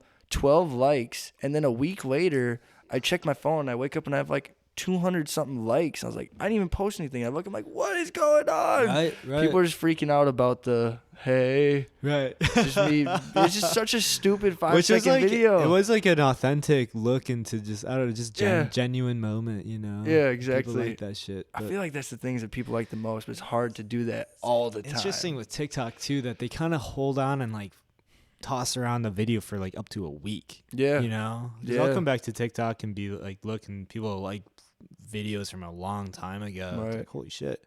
See, I don't know too much about TikTok. I go on it like once every, I don't know, 4 days or 3 days, and I realize, oh shit, I haven't posted anything on TikTok, and I still do pretty bad about it. It's been kind of like my testing grounds. I feel like it's a good way to think about it too, like, because from what I get from TikTok, it's not about your page, it's about like just scrolling through things and seeing the random things. You don't need to you can do the same video 12 times in a row if you want. Right, you could. And just keep going, and nobody's going to be upset because everybody does that. I've heard of some people having like multiple TikTok accounts too. Really? Yeah. It's like, holy shit. How do you have time for all that? Yeah, right, dude. Right. I feel like social media is such like an intense job on itself. Mm-hmm. And like as artists nowadays, like you can't just do music. Like music has almost become like the easy part for me now, which is weird. I don't want to say easy because I built my stuff kind of around being myself. Like so you have a discography now. Yeah. But yeah, I don't know. Like the social media is like I can come out with I can make a whole project of music and have this really profound meaning or like whatever. But then trying to come out with the visual marketing aspects, like it's just getting people to look all at. Right. Yeah. I need to look cool or something. I don't know. Like, yeah. Do I need to look cool or do I need to look not cool? Or do I need to, I don't know, like. Just be yourself. I don't know. I tell people just be yourself. Oh, 100%. It's just, I would not want to be wrapped up into like an artist that people just see and they're like, it's just like a false image that I know deep down I'm putting out. It's like, yeah, right. It's a tricky bridge to cross. Yeah. 100%. For a lot of artists, but we're lucky that we have discography out and we kind of have that side like checked off almost, but can continuously be working on it. Whereas like some people don't have anything. Yeah, exactly. I kind of got the groundwork going, and then it's like, okay, we can figure out the branding as we go. One thing that I found really like helpful, and actually some videos have gotten a lot of traction. Every time I post on TikTok or Instagram a reel, I put it on YouTube as a short. Yo, yeah. And like shorts have been, and I don't think a lot of people do this, but I've been doing shorts, but not as frequently. Dude, some shorts, and my little brother messaged me, and he doesn't give me advice too often, but he's like, "You're doing your shorts wrong," and I was like, "What?" How? And he screenshotted that he had some shorts, and he had hashtags in his shorts. And I just saw you did that today. Oh yeah, dude. I just posted a reel today, and I was scrolling through, and I saw one of your reels, and I was like, wait, no way, his hashtag's in the title. Yeah, you put hashtags in the title. I was like, that probably gets you more engagement. Dude, it does. Dude, I've had like 1,000 views on a short is a lot on YouTube because I only have like 200 subscribers. Right. But the YouTube algorithm is like, I feel uncharted territory that a lot of people haven't really dove into. That's what my little brother told me too. It's a funny, similar thing. He's like, dude, gotta get on the shorts. I'm telling you. He's like, I watch more shorts than I watch videos. I was like, dang. People don't think of YouTube as like a short video kind of thing, but yeah, you can go down some rabbit holes on those. And now that I notice too, like I'll watch random shorts that pop up and there'll be just some super funny or cool things that I'm randomly put onto too. So good habit to get into is just every time you post on TikTok, just put it on YouTube and you'll get a few like extra 100 views of that. But it's just a tough thing. I feel like as an artist, like I sometimes struggle with this, and I know other people too, of like, I want to uphold a certain aesthetic, so I don't want to post that reel because it's not. I want to wait for the better version of this or that. But I feel like I need to stop doing that. Yeah. You need to get it, like, it's almost getting in your own way a little bit. Because the algorithm is the algorithm, Like, right. It'll, like we said, it'll latch on to a stupid, goofy video that's, like, just on your iPhone, or it'll latch on to, like, the coolest high production thing. See, with, like, for me on TikTok and YouTube Shorts, I feel comfortable with, like, just kind of shit posting and posting, like, something goofy. But for whatever reason, I kind of, like, in my mind have this, like, Instagram aesthetic and, like, thing I've been doing. But, like, part of me is like, damn, what if I just posted like a real short goofy video on Instagram, and it's got to be the right one, but like, what if I did that consistently and kind of like annoyed people's timelines? And I don't want to like I feel like I annoy people sometimes. Like, it's weird. You like, post like super often. I think once a day is fine. It's tough though, because like you never know. You're like, oh, this post got like a lot of likes and this post got like 20 out of nowhere. It's like, what happened? Like, how am I getting 20 likes out of nowhere? So it's like that thing. And I feel like we're saying, the more consistently I post, sometimes if I'm posting about a similar thing, it's like, the engagement will go down a little bit or whatever. But I think with Instagram too, I think I noticed subconsciously that like, okay, if I post something one day, the next day you'll start like seeing the likes and like the notifications dwindle down, and then I'll know like that's a good time to post something else. Post another thing, pick it up where it left off, and just keep going. I don't know. Oh man, and the grind continues. Fuck, dude. Another day in the life. Then you go cry in your pillow again. Yeah, exactly. It's wild. Like labels have people do TikToks.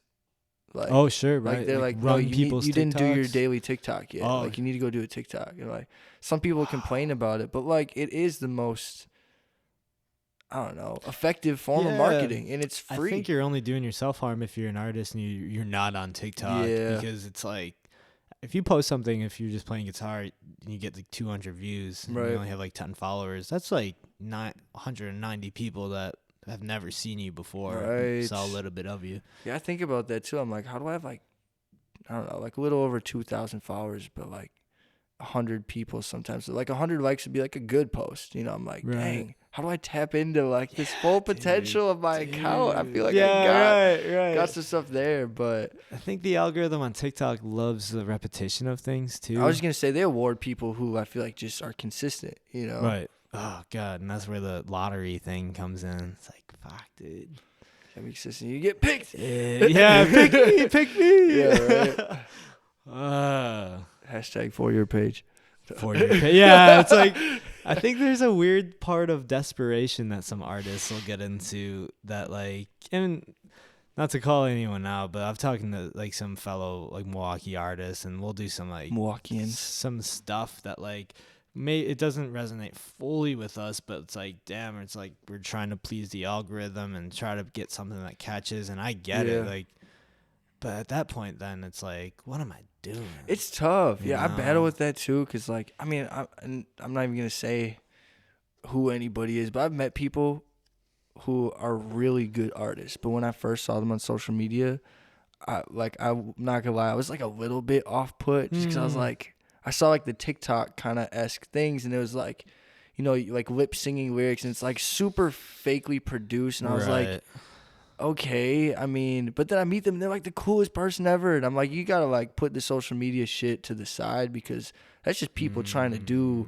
their thing and their jobs. That's, you know, like, interesting. like, but do you think that there's also a way to do it, like if you thought he was a cool ass person, like what if they like did a video as that kind of person that you met and put that into like an online format, I guess, instead of like putting on, like, I don't know what the situation was, but like I don't know, like I wouldn't do that kind of shit in front of my friends, but it's tough because it's like that's also what people so wanted. It's true. also what Yeah, does well. no, So it's like, no, where do you? it Because like, are you sucks. gonna get mad at this individual because they're Yeah. playing the game and they're doing well and it's working? But you're like, oh, that's so Right. cheesy. And it's like Timbaland. Right. You follow, like, you know who Timbaland is, the producer? I've heard of him. I Yeah. don't keep in touch with them. I'd love to keep in date. touch. Keep with up to date. But I don't got his number or anything. But hey, if you I've do, if heard you of ever him. get his number, let me know, man. He was on this podcast. I forget the name of the podcast, but it was these young producers, you know, kind of asking him a lot of different questions. And he's been in the industry for a long time. And man, I'm forgetting where I'm going with this. No, He was saying something about just putting TikTok content out. Oh, yeah. So he was saying, like, when he most people who are like really into hip hop, they really love Timbaland, and like even just a lot of things, like he produced for like Missy Elliott and all these people coming up and stuff. So he's just got this really Justin Timberlake and all these different people. Yeah, like I said Timberlake, so now I'm like Timbaland. Yeah, I was thinking about that. But no, so he did all this cool stuff with people, but he was saying that he thought he figured out music, and he's like, when I thought I had it figured out is when I got left in the dust.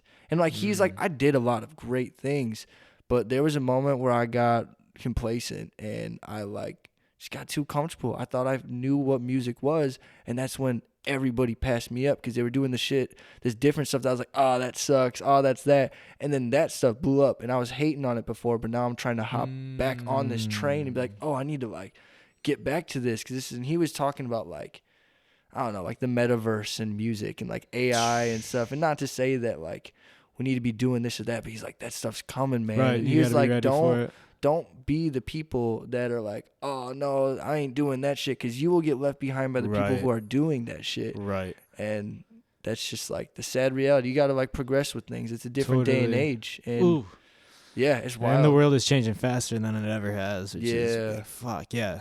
Yeah, talking like how do you feel about like the metaverse and like hold that music? thought. I'm gonna take a leak. Yeah. We'll talk about the metaverse when I get back. Yeah.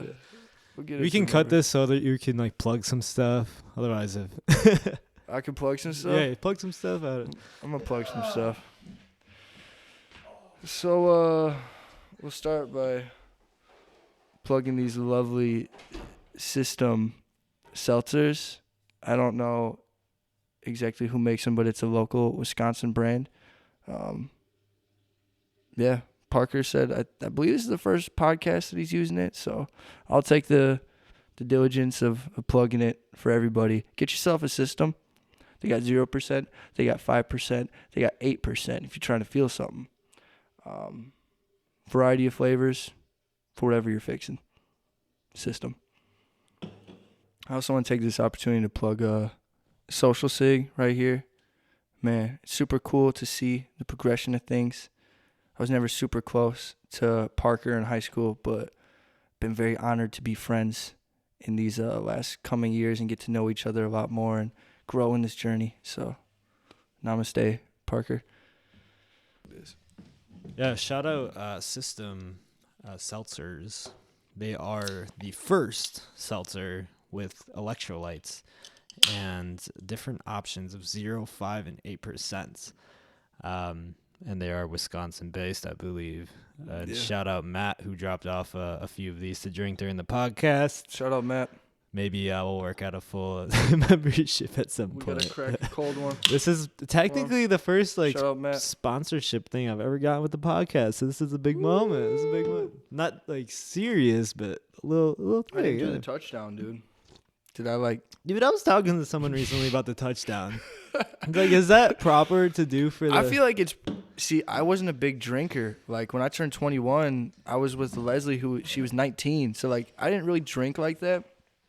And so when I went out to bars, I remember the first time it happened, I was like, wait, what? I was like, is this supposed to... But I feel like it's etiquette. I feel like everybody does every it. time I cheer someone, I watch to see what they do. And then, like, I'm always, like, late on it. And then I'm late on the drink. But it's so much easier just to... Yeah, right. Because if I just crack something open, Sometimes... so many times I'll hit it down, it like spills a little bit. And if I can tap. Sometimes it gets confusing too, because it'll be like a down, up, down, back, and it's like, wait, hold on. No, what is that? Is that flip cup? That's flip cup. Oh man, dude, funniest story. But have you ever heard of when Carl threw a party and Carter Meyer was there? I miss Carter Bow so much. Dude, Carter Bow. Shout out Carter Bow. I miss him dude. so much, man. Yeah, for real, same. But one time, we were like all just drinking in high school, and no one really knew like all the etiquettes and whatnot. But we were playing Flip Cup, and he was just like talking shit that he was gonna fucking like do so well at this game, and I think he was either like one of the last people on the team, and there's a whole line of people. And I remember I wasn't drinking that night, and I was just kind of watching on the outskirts, but I've never laughed my ass harder in my life. His first flip, he like drinks his cup and then sets it down, flips it, and it like sort of hits the ceiling and it goes back down. His next one like flips it, hits the ceiling, goes back down. It's like, dude, it was just a little flip. Yeah, of course, with his ginormous, like, he's like, I'm gonna win, dude. No, that's funny, dude. Yeah, it's great. Carter Bow, dude. Carter Miss Bow, him. He's man. out here killing it in Kansas too. I hear. Yeah. I was texting him. I saw a couple videos, kind of some of the highlights that he was posting too. Football. Yeah, Yeah. I believe he plays outside linebacker or something like that. He's DN. Is he DN? He's DN. Still? Well, I'm unless sure he if changed. I wonder if Unless they he moved him switched. when he went to this new team or not. He might still be DN, but if I remember, he was outside linebacker or he was someone coming on like the rush. Dude, I always loved having Carter Ball around the house when me Yeah. and Dwayne were living together. Dude, he's always fun. He always lifts the spirits up. Yeah, I feel like. I busted my ankle skateboarding around that time, and he was telling me, because he's huge on the ankle stuff. Oh, like, dude, he was telling me like to walk physical backwards. therapy and, Yeah, and he had like all the balancing shit, and man, yeah, he told me some good like workouts. He for just my sent me ankle. some workouts recently. No way. He Yeah. sent me and Dwayne and Wesley like a little group chat, like list of things since it's winter. and I haven't been keeping up on them because I suck. Dude. It's hard. I've been dealing with like my neck. I like tweak my neck, yeah, and I feel like it's due to a lot of like poor posture. But I also got like a long bird like neck. Do you sit at work? I sit at work, so I feel like it makes it tough too because I'm constantly sitting and like slouching a little bit. But I also feel like I went to like a physical therapist, and they said most people's necks are like curved like this, but my neck is like very straight. If not, it's like slightly like this. So like I feel like it's because my default position is like this. Ooh. I'm like, I feel like that'll make a lot of pressure. Yeah, exactly. And so I've been just stopping trying to do that. But like I was playing basketball like 2 weeks ago with Dwayne and some other guys at a gym around here, and I just tweaked my neck so bad, dude. Like you can ask any of them, dude. I had to like cancel all my weekend plans. I was supposed to drive to Chicago and Indiana. I had to cancel everything. Damn. I was like at home, I couldn't even like walk right. Like I'd be walking and I'd be like, my muscles would start like spasming and like all this stuff. I feel like I've dealt with that since I was like younger. Sure. And it's like randomly my neck will get so bad to the point it's like I can't do anything. So I'm trying to go to physical therapy. There's ways you can do like neck workouts and stretches like every day, unfortunately, that like build that muscle around your neck. Right. Yeah, I remember like doing a lot of concussion protocol shit in football, and we always would do like neck stretches and like trying to build up neck strength. Yeah, I did a couple weight things in kickboxing and Muay Thai where my coach like had a rope and I'd like pick up like a cowbell constantly with the thing. It's like one of those things. I always thought that was interesting. I always thought it was cool doing it to like my neck. It's gonna be strong as hell, dude. Like try to move my neck. Beef up your neck. In Muay Thai, it's like you gotta clinch a lot, so it's not just like boxing where it's like we hit each other and we break up, or like we grab each other and the ref breaks us up. It's like we clinch each other and I'm throwing knees and elbows and like things like that within the clinch. So like clinching is grabbing like the back of someone's head to a point like right here where they can't lift up their neck. Sure. Instead of like grabbing on the back of your neck, you can like move your head freely. So it's like positioning your hands right here, so like I have control of your neck. I'm like pulling your head down so I can like knee you or whatever the fight calls for. So having a strong neck, very strong neck, is super important. Get off. I feel like I was always like so with it. My sparring partner, that was like my main sparring partner, shout out Tyler Krieger. He was super good. He's just a brute of a man. Dude played rugby all through high school. I haven't met many people that played rugby. I was like, you played what? Your high school did rugby? Gnarly. Like, so he's just a brute of a dude where he was that guy where I'd spar with, where I feel like in the beginning of us doing kickboxing, I was like a little bit, I guess, more like savvy, so I could work around him, and I was kind of giving him work.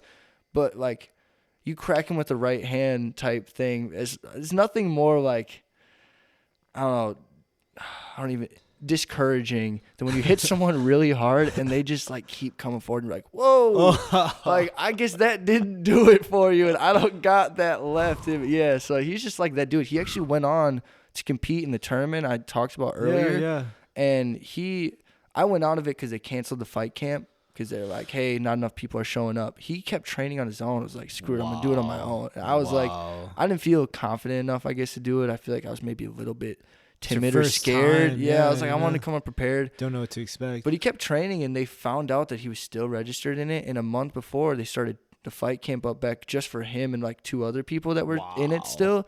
And he went on to take the belt in his weight division. Holy fuck, I was, bro, and the crazy thing is he fought at 20 pounds bigger than me, and he was my main sparring partner. And that instantly, I don't know what would have happened, not to take away from anything. I was like, dang, it was almost like that FOMO moment, like, if I would have fought, I was hanging with him the whole time, and he was fighting dudes bigger than me that I could have placed in that tournament or something. Because you were in a lower weight class. Yeah, exactly. I was like, dang, if I could be fighting 130, dude, I'm weighing in at like 135 if I were fighting. Yeah, and I'm like 6'1", so it's like an interesting thing in striking to be able to keep that much distance and stuff. So I feel like when I would spar people that are like a lot smaller than me, they'd be smaller than me size wise, but mass wise we're the same weight. So it'd be like, wow, this is like too easy because I was putting me bigger reach. Yeah, I'd always be sparring guys that were my height a lot of times. Right. So it's like they're usually bigger than me. I'm a pretty skinny guy. So it's an advantage to you. Yeah, it's fun. I feel like talking about fighting, it sounds so like brutal, but it's like not. Dude, I've always wanted. I think eventually I will. I just don't find I don't have the need in myself to find time to go to the gym. Yeah, it's tough, and it's a lot of work, a lot of dedication. When I was into it too, I was injured a lot, but I was also in the best shape of my life. Sure. Right. So it was wild. Like, I'd have like minor injuries all the time, like from getting kicked in the legs from Muay Thai. Like you get kicked like right above the thigh. It's like this tissuey area, and like I remember one time I was sparring this guy Christian Rodriguez, and he's in Bellator, which if you don't know, it's like a similar thing to UFC. It's a different fight promotion. Yeah. UFC is a fight promotion. So I was sparring this guy, and I could not figure out his leg kick. And I remember being like, he threw the first one, hit, and I'm like, whoa, that was a snappy leg kick. That hurt. Like, yeah. And then he hit it again. And I was like, okay, I'm not going to fall for this again. And I was like preparing myself to like block the leg kick. And I went to throw a punch, and he waited for me to like throw a strike and then hit me. I was like, oh my God, he got me again. Holy shit. Dude. And then he threw a punch and then got me, then threw another leg kick right after he landed. And I was like, and it got so bad, bro, where like he kicked me 4 times in a row, and I fell down, I took a knee. I didn't even mean to. I was like, boom. And I was like, yeah. Whoa.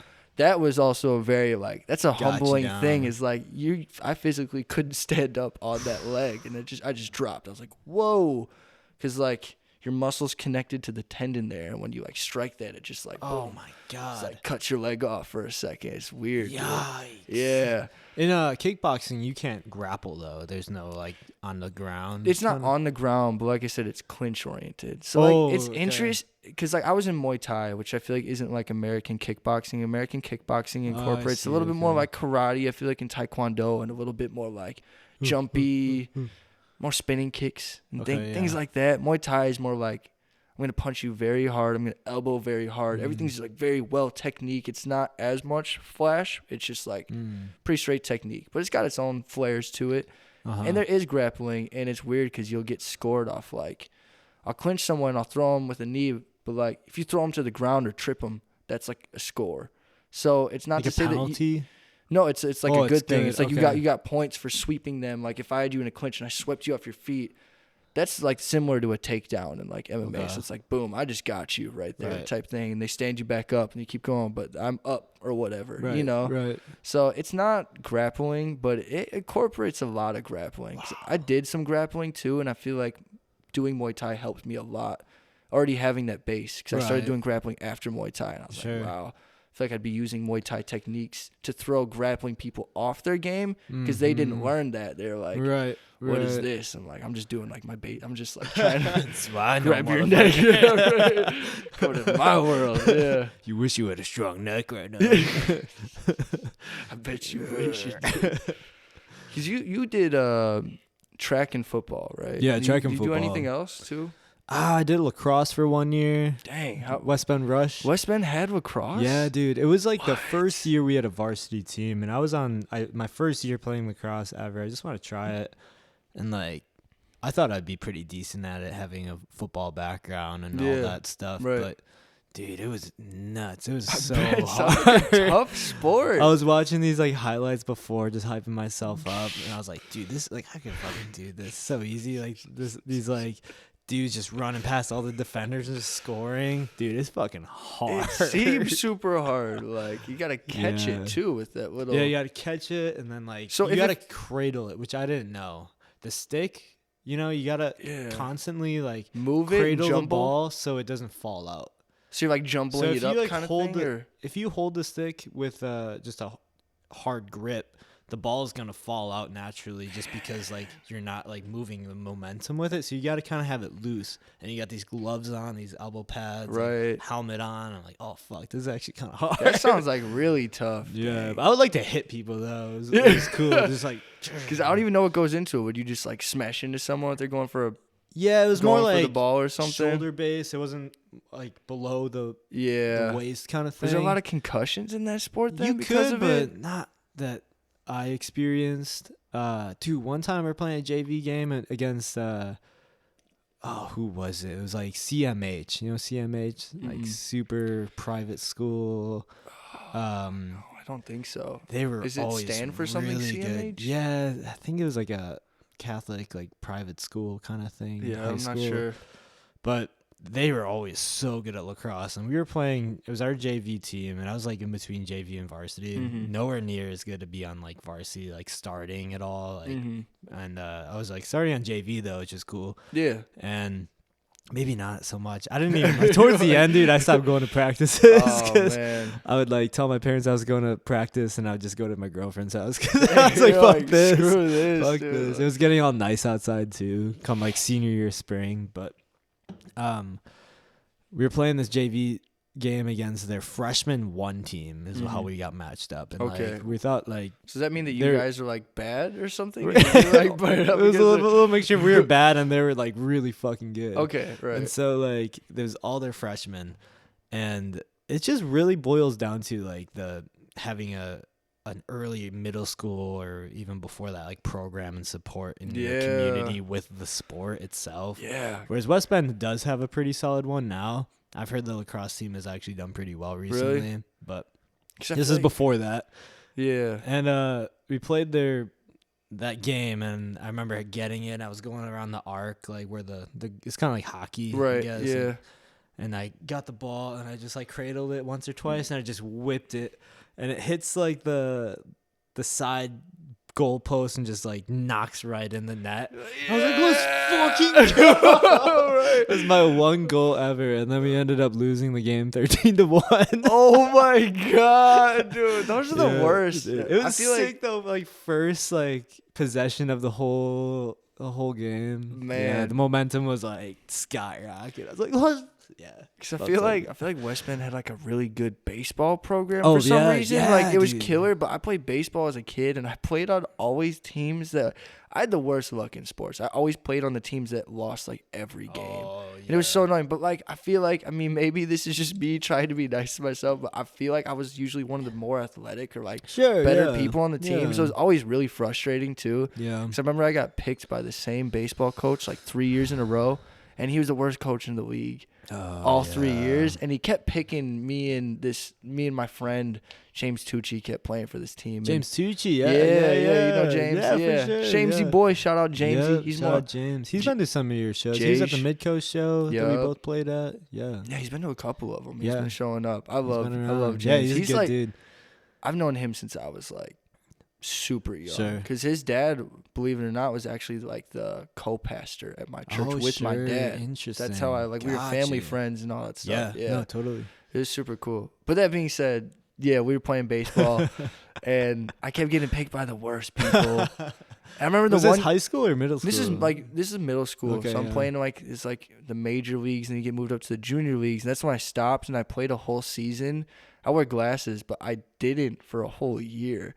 I just didn't wear anything. No contacts, no nothing. Wow. Yeah. And then all of a sudden, that was the worst batting year I ever had. I batted like What's shit. What's going on? And all of a sudden, the next year, I got glasses. I was like, damn. I feel like I was always a little bit late because my depth perception's like a little bit But you don't off. realize it at the time. It was wild. I was like, I was just kind of like giving up, like, damn, I suck. And I was also like 70 pounds. Like I was like this little tiny kid, and so we got moved up from in West Bend. It's really weird. You went from 60-foot bases to 90-foot bases. Oh wow! I'm like, that's such a big jump to like throw kids in. What happened to 75? Yeah. Like so, I went from playing like third base and middle field and like pitcher and catcher, all of like I feel like the bigger arm positions, to like playing second base and like right field, like just throw them in right field or put them on second base so I can make the throw. Because I couldn't make the throw as fast anymore. I was like this little tiny kid, but I was like somewhat fast. So much further of a throw. Yeah, I couldn't make third base. I could make it, but I couldn't make it on time to throw someone out. You know, like same with catching. So that was like really weird, and I feel like I played with some people who were like a grade above me, and they're all a little bit like bigger than me and older, and they're all kind of like friends, and I was kind of like, man, Mike, like he's kind of cool. Mike is kind of cool, but like he's all right. So he's just kind of doing his thing. So that was like the moment for me. I was like, screw this. And then high school, I didn't really play any sports. I almost played tennis. Dude, tennis, I always wish I played. It looks I so signed chill, up, and I so signed up chill. too late, and they wouldn't let me join. I signed up like 2 months too late, though. I was like, what am I trying to do? Tennis right now? looks so chill. I remember I was going to do it as like a joke. Not that tennis is a joke, but I was like, what if I just played tennis? Yeah. I went as far as, you know Clay Cisney? Yeah. I bought A6 shoes from him. I don't know if he had like if his dad was like a rep for him or there was some sort of connection where he just had the plug on A6 shoes. It just so happened these were stellar tennis shoes.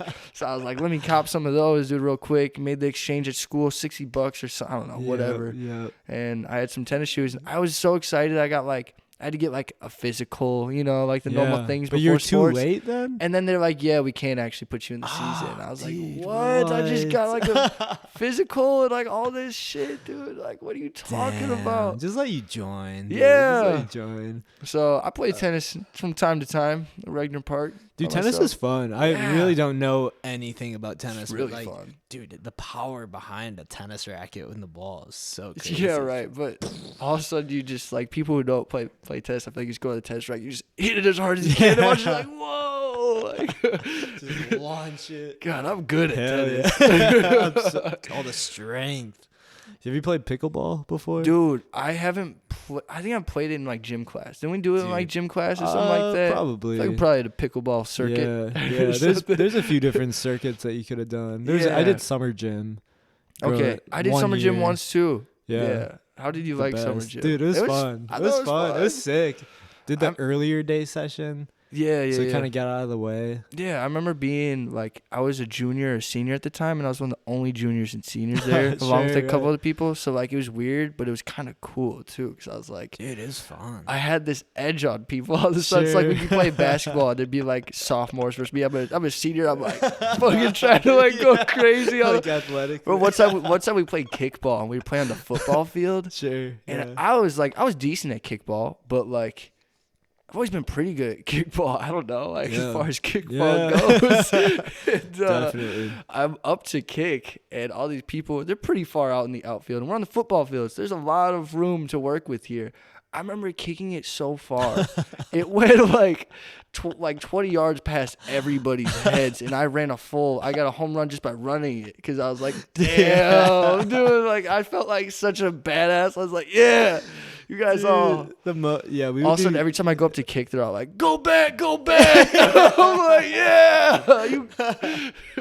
Kickball got savage back in like middle school. We would do it in the gym sometimes at Cabrini. And like, dude, I remember sometimes some like little girls would just get pelted in the face. That's not so funny, but like, bad. And then also like hitting a good ball, and you're like running, and people like throw it, and you're like, oh, just keep running. Dodge it real quick. Like, dude, at Barton Elementary, man. Shout out Barton Elementary. Made me feel like an old man, because by the time I was in middle school, they shut down the school. So my elementary school that I went to is no longer a school. Sure, yeah. It was so weird growing up to it, being like, where'd you go to school? Like, Barton Elementary. Like, what's that? I'd be like, it's an apartment complex now. Yeah, but so like, we had a bunch of kickball diamonds outside, and they're like, you know, one here. I guess if we're facing this way, it's like one here, one here, one here, one here. It's like 4 or 5 of them, and they had a whole kickball league. I don't know if you guys did that. Just kickball, like not even baseball? No, it was a kickball league, and it was a recess thing. It wasn't like an after school thing. So it was like everybody signs up, and they self-generate teams, and they did a pretty good job like dividing up based off like, all right, we'll put a couple athletic kids on this team, couple B. Either way, it's not OP. And I remember that was like really intense, dude. Like in elementary school, you know, there's like the asphalt was like where the diamond shape was, and then like another 10 feet back was grass. Okay. So you know, you got the outfielders like diving for balls and like whipping it in, and it was like baseball, like teamwork, like throw it into second base, so I can catch it and throw it at this guy. Like, you know, it was so much fun. You got me feeling like really nostalgic of like team sports. It's so fun, man. They're so fun. Sports are a good time, dude. Yeah. But like, I played football 1 year and we lost. Oh, you did? In fifth grade. School? Oh, no, fifth grade. Fifth grade. When you could first join, and we lost every game. I was like, I played for East, and we had Ken on the team. I remember dude, Ken was the same size in 5th grade that he was in high school. At least maybe he grew like a little bit more. But I remember he's like 200 pounds, huge, 6'1". Dude. I was singing with David Grinches. Yeah, dude. But we lost every game. I remember seeing him like pick up a guy and just throw him one time, and I was like, "How are we losing? Like, just do that, bro." He was like such a nice guy too. I feel like. Yeah, I lucked out with middle school. We had such an athletic, I guess, base. Did you for go my grade in Cabrini? You said, or well, it was West Bend football, so we West Bend West football. Right. So like Jack Thalen, Mitch Johnson, Anthony Slosh, AJ Duquesne. Like, Yeah, I feel like Kieran it took Conley. East Like, a while we to had, catch like, up. Like, we went to the championship in 8th grade. Yeah, we were Dang. like top. Like, we only lost 2 games, 5th grade to 8th grade. 3 technically if you count the championship. right. But dude, we were on a roll, and then high school came around, and like that's when kids start growing, and kids like we kind of I feel that my class took it for granted a lot. Like, oh, we're so good, and like lots of Yeah. like few athletic kids really carried the team. I was a little Right. bit more athletic, but like dude, specifically Anthony Slosh would get us Yeah. like easy 3 touchdowns every game. Yeah. But high school came around and kids just didn't hit the weight room like a lot of Right. other schools did, and we just Yeah. sank, man. It's wild to see how many people are like just played sports and are like killer, I guess. Just like all around the board. I've had so many friends that I feel like were so good, and they're just kind of like chilling now, but they're still so good. Yeah, You know, a lot like of athletic people. Yeah. yeah.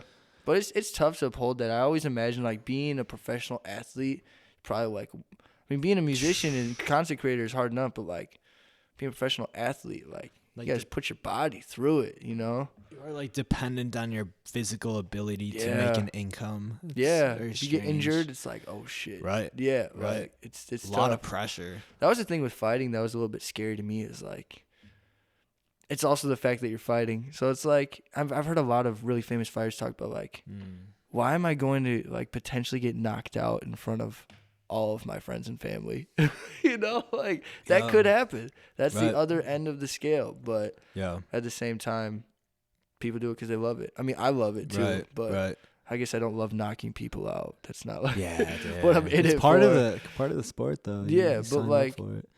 Like playful sparring is really cool. I feel like that's the one thing it taught me. Like I go like spar against my friends when I was doing it a lot. My friends start to hear like, oh, you're doing kickboxing, and I was like the skinny kid growing up, and I feel like my friends would kind of get the best of me, and I was like, I think I could beat you still, and I'm like, I don't think so. Like I don't know, man. This isn't the same. Yeah. Short-haired Micah is different. And remember one of my friends, Riley Schmidt, if you remember him and I sparred, and he was in the military, and he was like, yeah, man, I'm gonna whip your ass. And I hit him with like a low kick, and he's kind of doing his thing. With and gloves or anything? we were or wearing just- gloves and shin guards. Yeah. We boxed at first, and like that's what sparring headgear. mouth guards. I think he Okay, he had headgear. I don't know if I was wearing headgear or not. Yeah. I don't know if I was as worried. That's Sure. weird. But like, I remember every time anybody wanted to spar me, they always be like, I want to box. I'm like, bro, I'm a kickboxer, not a boxer. You know what I'm Yeah. saying? Like, you're taking away the kicks, which I don't Yeah, know. Like, that was big like part of it. my biggest strength, I feel like, was like Right. using I have really long legs. Yeah, So I was like, yeah. okay. So I usually do that. Like, all right, we'll box a couple rounds. And I was hanging with him, and that's a little bit more even of a thing. But it's like, as soon as we added like everything in, it's like, okay, now it's like I'm in kind of my Yeah, world a little bit more. right. And he was like getting really gassed because fighting's tough. Like, Yeah. you ever box a friend and like Nah, took a video nah. and then like looked at the video and like we went for so long and be like, damn, those 45 seconds. Like I was so tired at the end of that. Sure. Like, Yeah. so it's like a minute or two in, and I had really good endurance because I've been Right, doing this. yeah. And he's like limping. He's like not limping, but he's like walking away from me with his back turned. I'm like, I'm gonna kick him so hard in the leg, like right now, and he's just like not facing me. I was like, bam! He's like, oh, he like almost fell over. He's like, I'm good. He was like whipping away. I was like, yeah, you can't beat me now. Like, but It would have been a man. bummer if he whooped your ass. Dude. Would've been a And that's what I'm bummer. saying. That's always a scary thing. Like, that type of shit is like, I could get my ass beat. Like, you could land that one just like not looking like, Yeah, like you're right, wild you're shot right. that just lands. And I also Yep. know too, when you fight people who don't train or like who don't take fighting like to a level like that, they're just trying to take your head off. Right. Yeah. So it's Yeah. like, I'm like, Swinging. people who don't fight, like, you want to spar, I'd be like, I don't. I got to work tomorrow. I don't know. Yeah, like, right. I'd always know that it was going to be some wild punches coming at me. Yeah. I just got to, like, brace for it. I got to be ready. I'm, like, sitting there, like, chin tucked, ready to go. Well, when they miss, then that's when you come in with the. Yeah, right. It's always like, I'm going to work the straight punches because they're going to go, like, start throwing haymakers and stuff. Yeah, it was always fun. But Yeah. Interesting. I don't know if I've ever boxed like that. You never boxed in high school? No. Okay, let me ask you this. Did you wrestle your friends ever? Not really. You never man. wrestled around with your Yeah, friend? dude, I was talking to Dwayne about this. And he was like, I was like, you never wrestle with your friends? He's like, man, I'm not going to lie. I think that might just be a white person thing.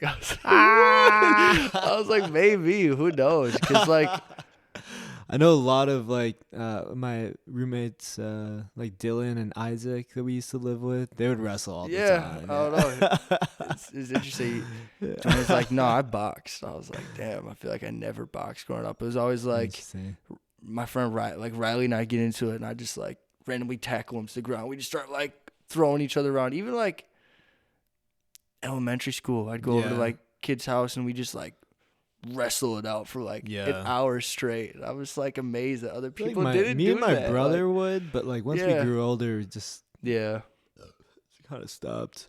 I think I would try to wrestle my younger brother, but he would just like start crying and that's how it was with mine a little bit. I'd get in trouble. Not as much like that, but a little bit. I feel like I just feel bad, you know, to little brother and all that stuff too. But do you ever get in fights with your brothers a lot? Yeah. More vocal and like kind of. Oh yeah, all the time. I think I was probably a little bit more vocal too. All the time. It's interesting. Not like physical fights though. Really? Maybe like some nice slaps. Some nice. But like pretty. Dude, this is gonna sound so weird, and I'm just gonna say it on the podcast because we're just gonna do it. All right. Shout out to System for letting me say it. For real, shout out System. I was gonna say shout out System also. The 0% was so tasty. I love drinking this. It is so refreshing. It's more like a kind of tea mix thing. Yeah, honestly, and like it definitely tastes different. The 5 and the 8%, they taste different. The 0% tastes different for sure, but very just flavorful and good, and like just like burst of like kind of energy almost. Really, the electrolytes and I like it. Yeah, dang. Shout out System. Shout out System. What were you gonna say? I don't know if I should. Oh yeah. So can always cut it. Me and my little brother, we would like get into arguments and like we'd wrestle, and our parents would be like, "You guys need to stop like wrestling." This is when we were like, I don't know, we're like 8 or 9 at this point. Okay. Maybe even younger. I don't know. And so we just like wrestled around, like cut it out, and we're like a year and a half apart. So like we were hanging out a lot. We'd wrestle a lot. We'd play football a lot. So they'd yell at us every time that we'd start wrestling or like fighting like that. So we started like alternatives. We were like, I don't know how it started, and this is the weirdest thing that we did as kids. I think I just pinched his nipple one time.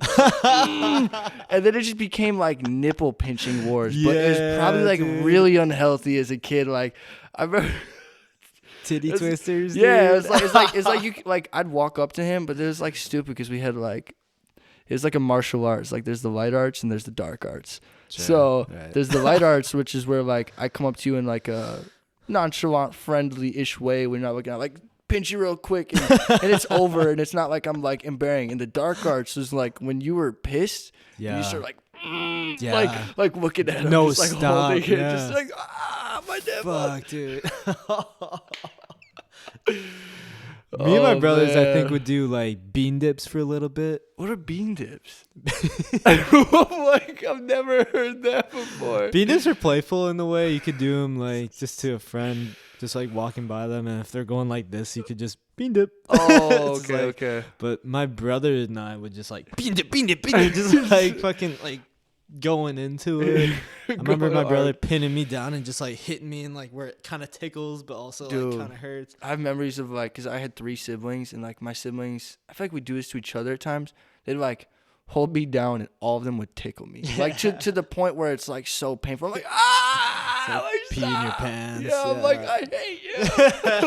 It's like they've been doing it for like 10 minutes straight. Like, this is like a form of torture. Like, just got like a flashback of me or my brothers like after like tickling, just like the person being tickled getting up and just be like just in tears, just I fucking hate you. Just so like emotional. Back, how emotional I was about, but how fucking funny that is. Like, so funny. I was so mad, dude. Yeah. But he just tickled the shit. Man, kids do the weirdest things. Yeah, kids are fun. So the metaverse.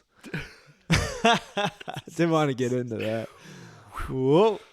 Good segue. Yeah, how do you feel about the metaverse coming into the world? Dude, it's weird. It feels that Facebook and Mark Zuckerberg, I do not trust that guy at all. Yeah. He just seems like a very inhuman person, just very out of touch with the Like real. a lizard. Could be, man. He could be, honestly. But I feel the motive behind it all is just driven by it is innovation, but also money and also like control of like what's next. Like you were saying, like you kind of want to be on the next wave. Yeah. And I think Facebook strategically wanted to get like a head start on like that virtual reality kind of world, just to be on the forefront of it, Right. just to claim that space, because it's gonna happen eventually. That's what I was gonna say too, because like going back to the Timbaland podcast that kind of put me onto this, is he was saying, he's like, these people like Mark Zuckerberg and like Elon Musk and all these people, they're not gonna put billions of dollars into something that's not gonna work. You know, like they're putting this money in because it's coming. It's for sure gonna be a thing. So like, but it is weird. It's like there's a couple sides of it. There's like the side of I feel like it's a distraction, and there's also so many weird things that come into play. Like what happens? Like virtual artists are all of a sudden a thing. You know, like where it's not even the physical part of you is all in the metaverse or something. And it's not, it's like an alter ego. You can be whoever you want, which is powerful in its own thing, but I feel like it's also dangerous too, because it's like you should be who you are too, you know. Kind of get that with just Instagram and TikTok and as like a weird version of it. It's like a separate life that you're kind of like living in the online world and the real world. Yeah. It's weird. It is really weird. And so like with that, it's like, I guess a different form to express yourself and be creative. Like they were explaining, like they're talking like metaverse podcasts. So like you and I could be sitting here in the metaverse in a world that you completely built, where it's like interactive and weird, and it's a form of like creativity and artistry in itself, where like I look over at this picture on the wall, but then the picture pops out of the wall and like does a motion thing towards me. Like there's a lot of different weird things that you can do, like a dragon flying through the room. Like a little kind of Easter egg in your own environment. That's just like that. I can understand that attraction to things, and there is that coolness to it. So that's why I'm like, that is interesting, but it also like is a terrifying thing to think about too, obviously, because of AI in itself. Dude, like, and the scary thing too is the AI art and then AI music one day. Of them just taking a bunch of data and like knowing what people like and just creating something that people will like. No, for real, because like it's like making music. Like I think it's Kenny. It's not Kenny Beats. It's Kenny Hoopla. You get that from SpongeBob? No, you learned that from Kenny Hoopla. Hoopla. Yeah, Hoopla. Oh yeah. Hoopla. What was the Hoopla part of that episode? It was a training video, wasn't it? Hoopla. Like it was like the guy talking the whole training video. He's like teaching about Krusty Cat. Yeah, the training. Hoopla. Yeah. I don't. evil. Every villain is lemons. So I'm pretty sure it's that one. Like. Wasn't there an anagram or of like to make the like all customers eat? It was like poop. Poop. People order our patties. Yes, that's what it is. Poop. Also known as poop. And they're like, poop? SpongeBob's like, oh, poop. The secret ingredient is, or I don't know if it's a secret ingredient, but of course it's poop. It's like the hidden message. So this is funny. the rules you have to follow. People order our patties. Yeah, such an dude. That show is like everything to me. I don't even remember what I was talking about before, but I could talk about SpongeBob for like years. Dude, I've talked about like SpongeBob is interesting to me because my brain cannot remember like one full episode where like I know like start to finish like what the agenda was and what the outcome was and what like I really just watched it and my brain just like absorbed it. I didn't think too much about it. I feel like that was like, because like I said, my parents didn't let me watch like Power Rangers and Yu-Gi-Oh. It was very limited, but for some reason SpongeBob flew. SpongeBob was like, you can watch that. I was like, what? I can watch SpongeBob like all these shows. So I watched the fuck out of SpongeBob, dude. Like it's a good show. It was me and all my siblings, so I feel like I remember a ton of SpongeBob just for that reason. But I feel like you're right. Like it is a really random like show that I had to really think about, like the sequence of events, like what did happen in the episode. I remember bits and pieces, quotes here I and just there. remember watching so much SpongeBob, but Dude. just not knowing. Yeah, man. Like not I the remember same. there's like the Alaskan bullworm, Oh my god. hairy, big, and pink. You mean Patrick's belly button? Dude also just eats his whole house, and it's like, what just happened? Oh Didn't yeah, it? right. Like push. Yeah, dude, that shit. So good. Dude, nothing beats old SpongeBob, I feel like. Yeah, they I just- love the old SpongeBob. Yeah. Have you ever seen like new SpongeBob? Not like new SpongeBob. It's not it. Not I it. haven't seen new SpongeBob either, but I mean, even when I was like 13, 14, I feel like it started like, I'm like, this is Do you remember old same. SpongeBob, the one where they have the balloon and he goes down into the crevice? Oh, you mean Rock Bottom? Rock bottom, yeah, right. Rock bottom. I'm so glad you Yeah. said that, dude. I'm so glad you said. I have a picture actually. If you pull up something on Spotify, does it show the canvases? Can you look at canvases on here? If you look up Rock Bottom, by me, there's a canvas. Ooh, I don't you know if Hunter, I can pull up the canvas. Hunter on here. Lewis. Yeah. Yeah, It's I on don't think you Basement. can. Yeah, you can't look at it. I wonder if you can like right click and look at anything. No, nothing. No. We're not cool enough. Well, he did a really cool like visualizer type thing in graphic Yeah. for me, where it's like me holding the balloon and Rock Bottom. We recreated oh, really? that scene. Oh, okay. Yeah. Same balloon? Yeah, well, it's like a hand, and it's like a little bit more human-like, I guess. Okay, yeah. So like we put our little bit of flair on it, but it's literally like me next to like a street sign that says like, isn't that like Rock that Bottom or character something. that he drew? Or is it- Yeah. Oh, interesting. Yeah. No, it was super cool. I remember like seeing that. and I was Dude, like, I remember, what? or not remember. He killed it, by the way. Shout out Hunter. Dude, shout out Hunter Lewis. Yeah, man. amazing graphic designer. He Insane. does awesome just work in general. He's done animation. Yeah, He's a killer. Definitely dude. like his unique world and Yeah. just style. I remember reaching out to him like for that. I was like, yo, Yeah. can you do that? Because it's Yeah. I love the style. Insane. Fits with everything I'm trying to do right now. Insane, yeah, kills it. The or Sheila sent me today a reel on Instagram that was like, the caption was like, U.S. and China at the next UN or United Nations meeting, and it was Patrick and SpongeBob, I think, coming up to like someone at the desk in that episode. They're like, "This is the balloon, the balloon," and then he had it, and they're like arguing, and then that was the whole clip. It was like with the, Like the language, like.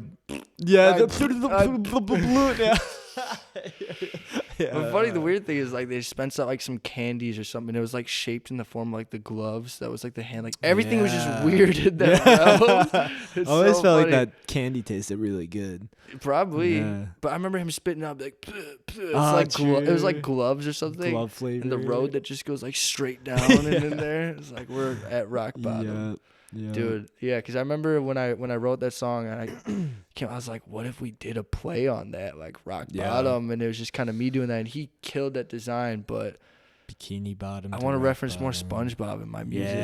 Yeah, totally. I feel like, yeah, you might see a song called This- Bikini Bottom coming here soon. Bikini Sandy bottom, Cheeks. Sandy cheeks. Squidward tentacles. Real. Or tennis balls. You remember that one? Tennis Squidward tennis balls. balls.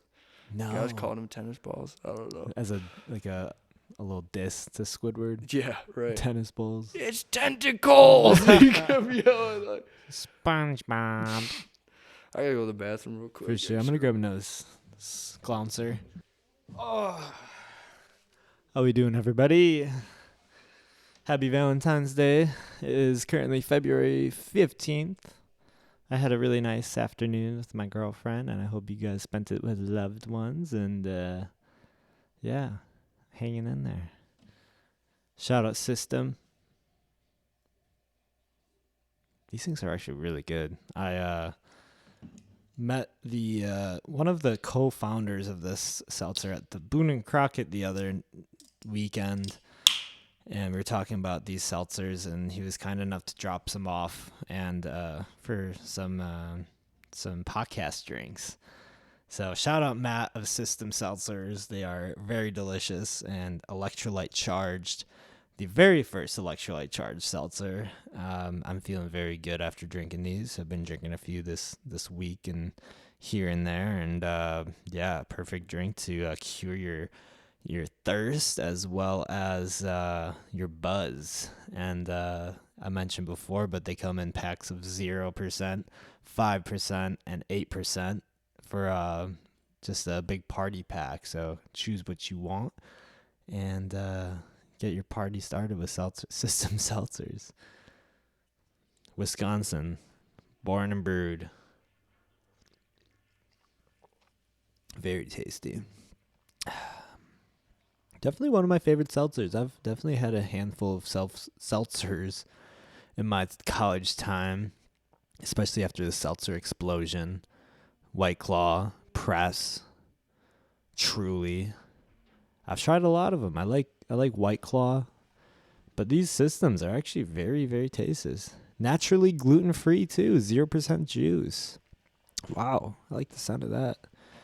If you're trying to be health conscious and to get a little buzz going, these things will get you right.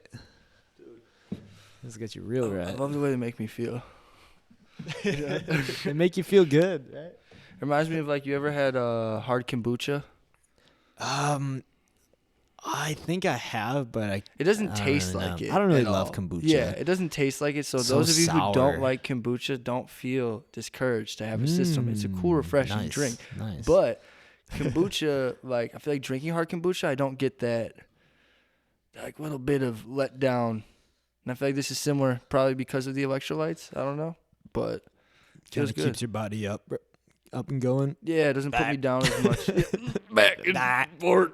They're awesome. Oh man, I want to talk more about the metaverse. Yeah. What do you think about like how the metaverse and virtual reality is going to affect music? Because I've heard of like people, especially with COVID, doing like concerts and stuff in virtual reality. yeah. And I think that's all coming. That's all coming full. Especially, like, I talked to, like, I know this one artist who goes by, he's James Hersey's his name, and he's from Austria, and he's very big. He's very like, I guess, like, successfully worldwide global streams. I mean, he's got millions and millions of streams on his songs, but he's even saying, like, he's from Austria. He's like, it's hard to sell tickets nowadays, you know, like at venues and do like full tours. yeah, Especially as like an artist internationally coming to the United States, which is like, I guess, the focal point of entertainment, you know? which is interesting to think about too. Yeah. Because I'm always like thinking outwards of the United States, but we're in it. We're it. Yeah. Yeah. It's like you usually like reach your bases around the United States, like marking them like circle in is like, like a lot which of places. is a huge advantage point for Yeah. us. But he was just saying, yeah, it's hard to sell tickets. So I feel like people are going to start tapping into that convenience factor of, like, not everybody wants to, like, go out or do this. I personally love going out to concerts, but it's like it just opens the door, you know, for a lot of things.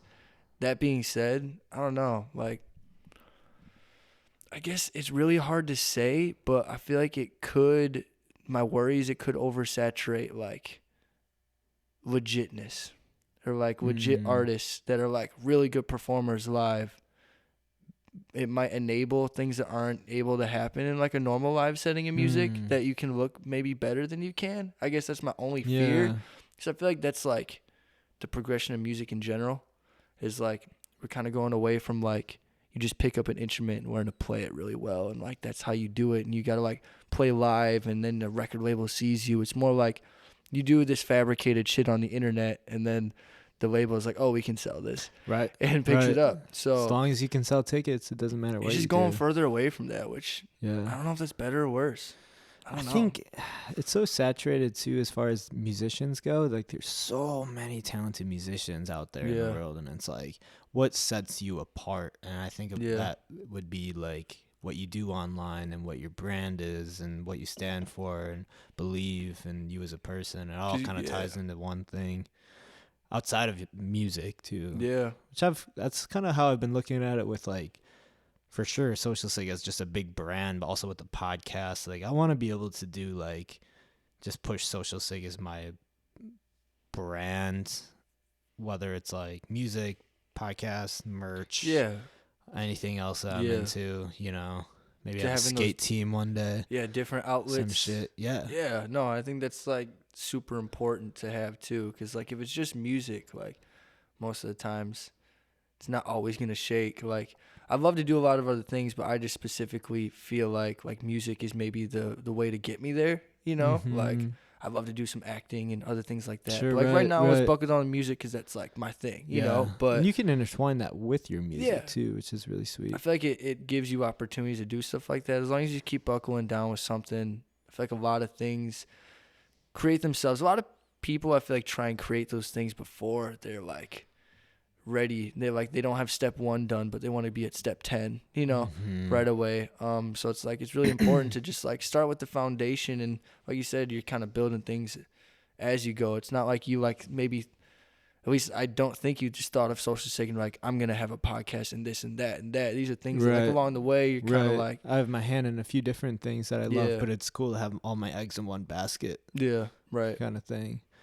Which I've been thinking about lately too. It's like we've had such crazy momentum, and just like I had this pretty crazy goal of like, spring of 2024, I want to go like part-time at work and maybe like try to figure out how to get a steady flow of income. And I think realistically, like that'd be a cool goal, but also like I spoke with my uncle recently, and he had a really good mention is something really sweet to me. And he's like, dude, like you got such a crazy scene going on and such a thing that you built, but also like you like enjoy this moment and like kind of like don't, I guess, look too far away too fast. Try to figure everything out. Yeah. I'm like thinking, I don't know, because I don't know what my life will look like in the next 3 years. Maybe it'll be crazy different in a year. Or maybe it'll take 5 years. But it's all moment by moment. I don't know about you, but like you'll just be kind of doing your thing, and then randomly you get like a big opportunity. It's like, whoa,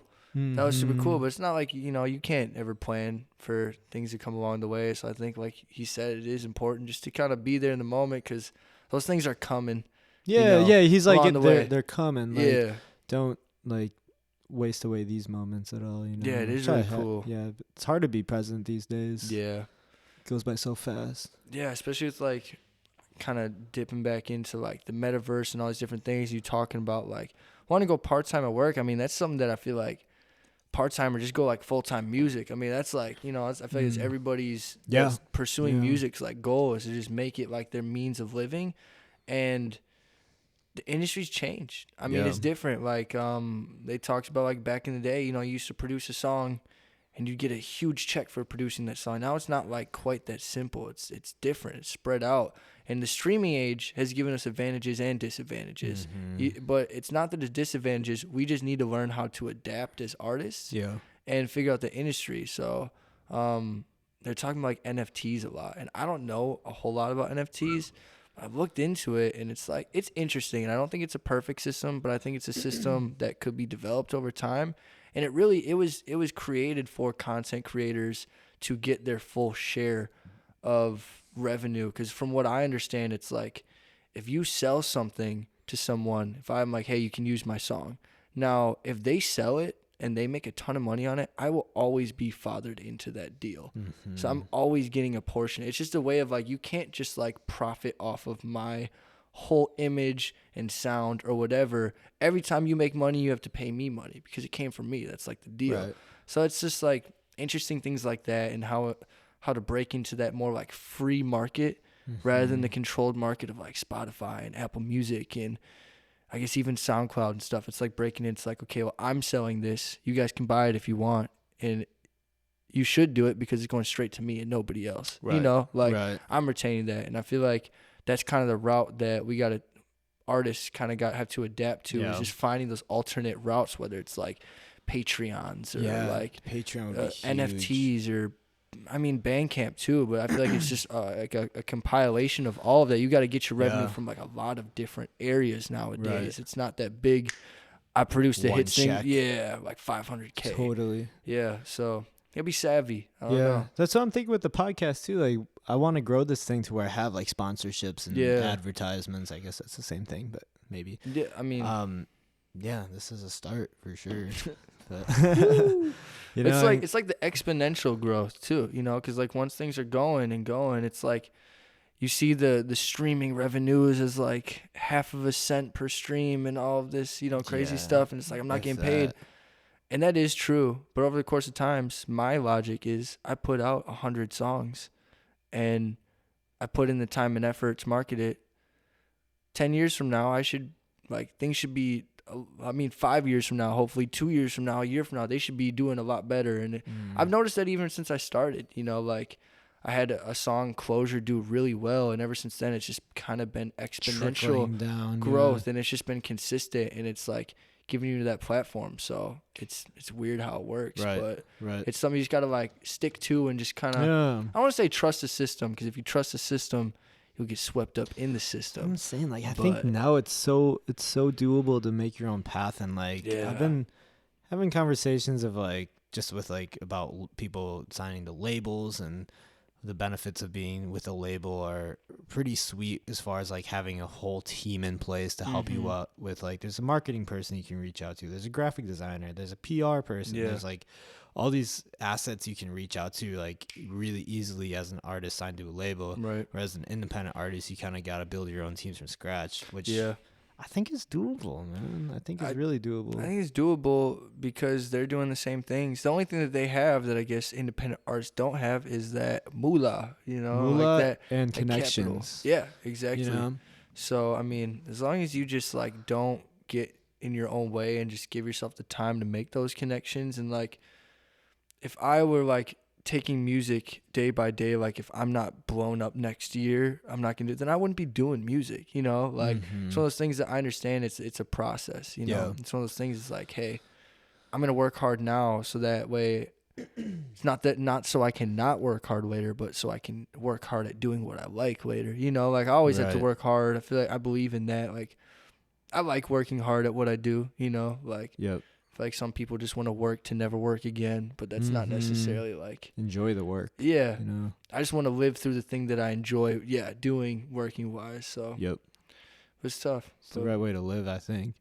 Especially if you're just kind of looking for that end goal, it's you hear all the time, it's about the process, not the end goal. Yeah, right. And that's, I think any great person could, or who's done some great things, can relate to the work that they put in is the most fulfilling. It's weird. I feel people some people be oh, what advice do you have for up and coming artists? I feel I'm an up and coming. What do you mean? Up and coming artist? I'm still figuring it out type thing. But I don't just keep doing it. I don't know. I feel it's all of the BS cliche, not BS because it's all true, but cliche things that you hear of just be yourself and all these things and kind of brush it off when you're younger. Not brush it off, but take it with a grain of salt. Oh yeah, I get that. Everybody says that. But older I get, I'm wow, all that stuff that everybody says is cliche is so true though. Just be yourself, just do your own thing, just have fun. Because it didn't happen it would never happen if I'm relying on someone else to someone else's effort or passion to stay in it, because it's not their thing, it's something for you to stay in. So just keeping that recognition of I'm having fun in this and I will keep having fun in this. Right. I think that's important to have from an early standpoint or an early stage, because once you do start, if you start off only doing things that you love to do and having fun from a genuine standpoint, if you love what you do at the early stages and it just grows, you'll be doing that still, and that's fucking sick. Right, for just real. On a bigger scale. Yeah, exactly. That exponential growth, man. Yeah, it's learning along the way. It's exciting. Yeah, like I said, it's the Milwaukee scene, I feel has had that little bit of exponential thing. I remember back when you played the Paps in the Open for, right? You played the Paps, or was it Riverside? Paps Cedar. It was Paps, yeah. And now isn't Scam Likely playing the Paps soon? I was whoa, that's so sick to see, dude. Fucking nuts. Man, you on the Zins? Yeah, on the Zins. You want one? No, I'm good. The Zin life. Everybody at my work's always on the Zins. Yeah. It's funny. They're always talking. Good for the lungs, right? Yeah, right. I'm actually on Ripple. You ever heard of that? No, what is that? So I haven't been vaping nicotine anymore. I've been only vaping. It's a no nicotine vape thing, and they have pods, and you order it online. So I guess it's less convenient because you got to wait for the pods to get here. So you got to be consistent. But it's weird. It's more of Can I rip it? Yeah, go ahead. I got spearmint in there, and that's the only flavor I like. Okay. I feel like it like actually like rips a little bit, but some of them are kind of like essential oils, more like flavors. But I Does it make you feel a type of way? Not necessarily, but I feel like it's the fixation for me. You know, it's just that constant. Does feel like a vape. Yeah, you know, with that little bit of like menthol bite. So I haven't hit nicotine in probably a month, maybe a little bit over. Because I read about like the benefits that you can have from not to. I was like, damn, maybe I should stop. But it's like, how's it been?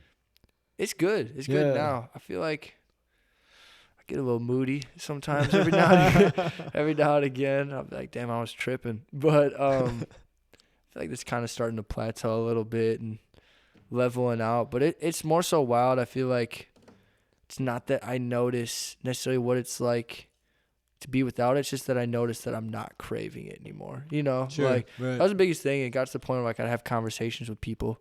Like they'd whip out a vape mid-conversation. I didn't have a vape, and I'd be like looking at their vape instantly. Yeah, right. I'd be like feeling like a fiend or something. Yeah, for it. totally. Like, yeah, it's just getting out of control. So that was just me. I feel like also I have an addictive personality, and I understand that. So I'm like, if I just give myself that all the time, I'm not as like disciplined sometimes when it comes to things like that. I'm very good at like getting carried away and like feeling good, you know, type thing, or just whatever's comforting. So trying to get better about that pretty much as I get older. It's definitely a start. Yeah, seriously. I was thinking, I'll vape if it's like offered to me or my girlfriend has one or something. And, but the Zins though, I've been on for a while just because I'd be hitting a vape like all fucking day. And it's like, you don't even get a buzz at that point. You don't. Yeah, you stop getting a buzz. And my lungs, just my body just feels like tight or something. I remember it's weird too because it's like you don't take a rip for like a week and then you take a rip and you're like,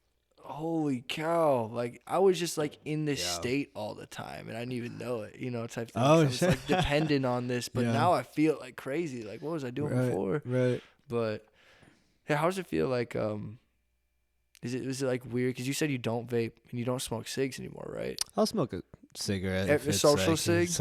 Literally that.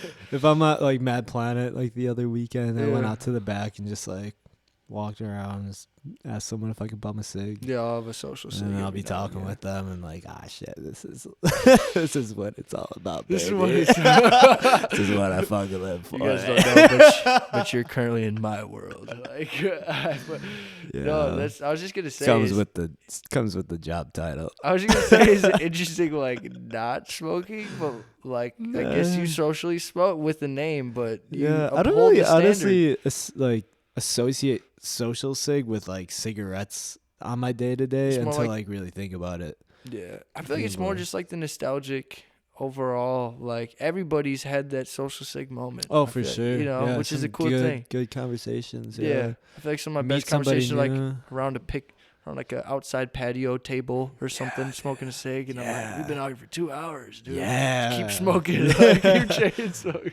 I love those like little innocuous human interactions. And I think I was looking for a name that like kind of enveloped the story too.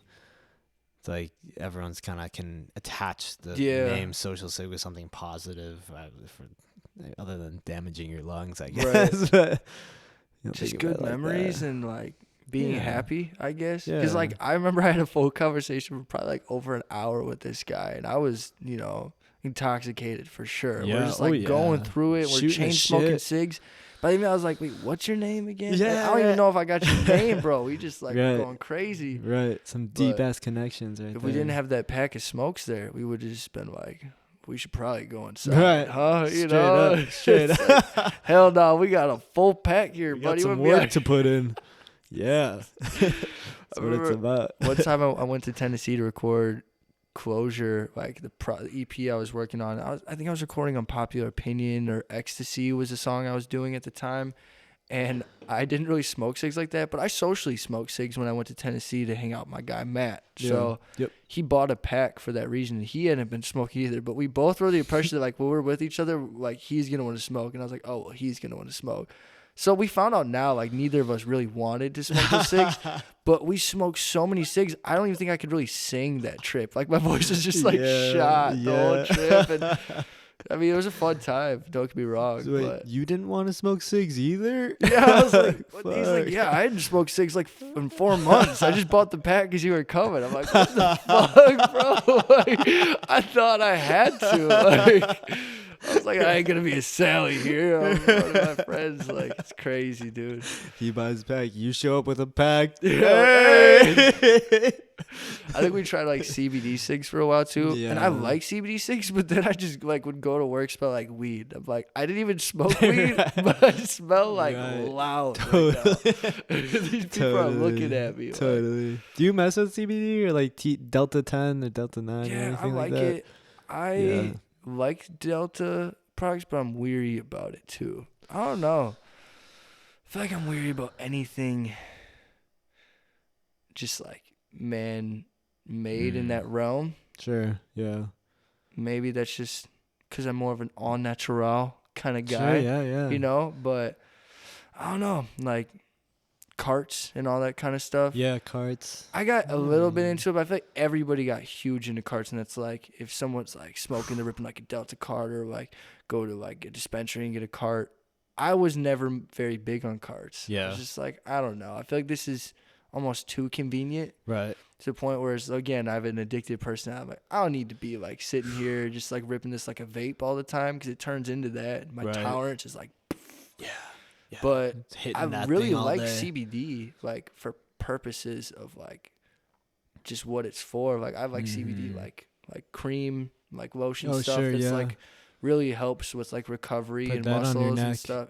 Yeah. So I was gonna say I did put some of that on my neck and it helped really well. But I even like smoking CBD like a good amount. But as far as like carts and deltas and stuff like that, I don't know. Deltas are also weird because it's like I feel like right now we're in a weird realm of like the government is at battle with the population of like drug control in a way. So they're trying to find ways to get around it. And like Delta 8, I think they came out with like a couple things that weren't as good about Delta 8 than they thought initially.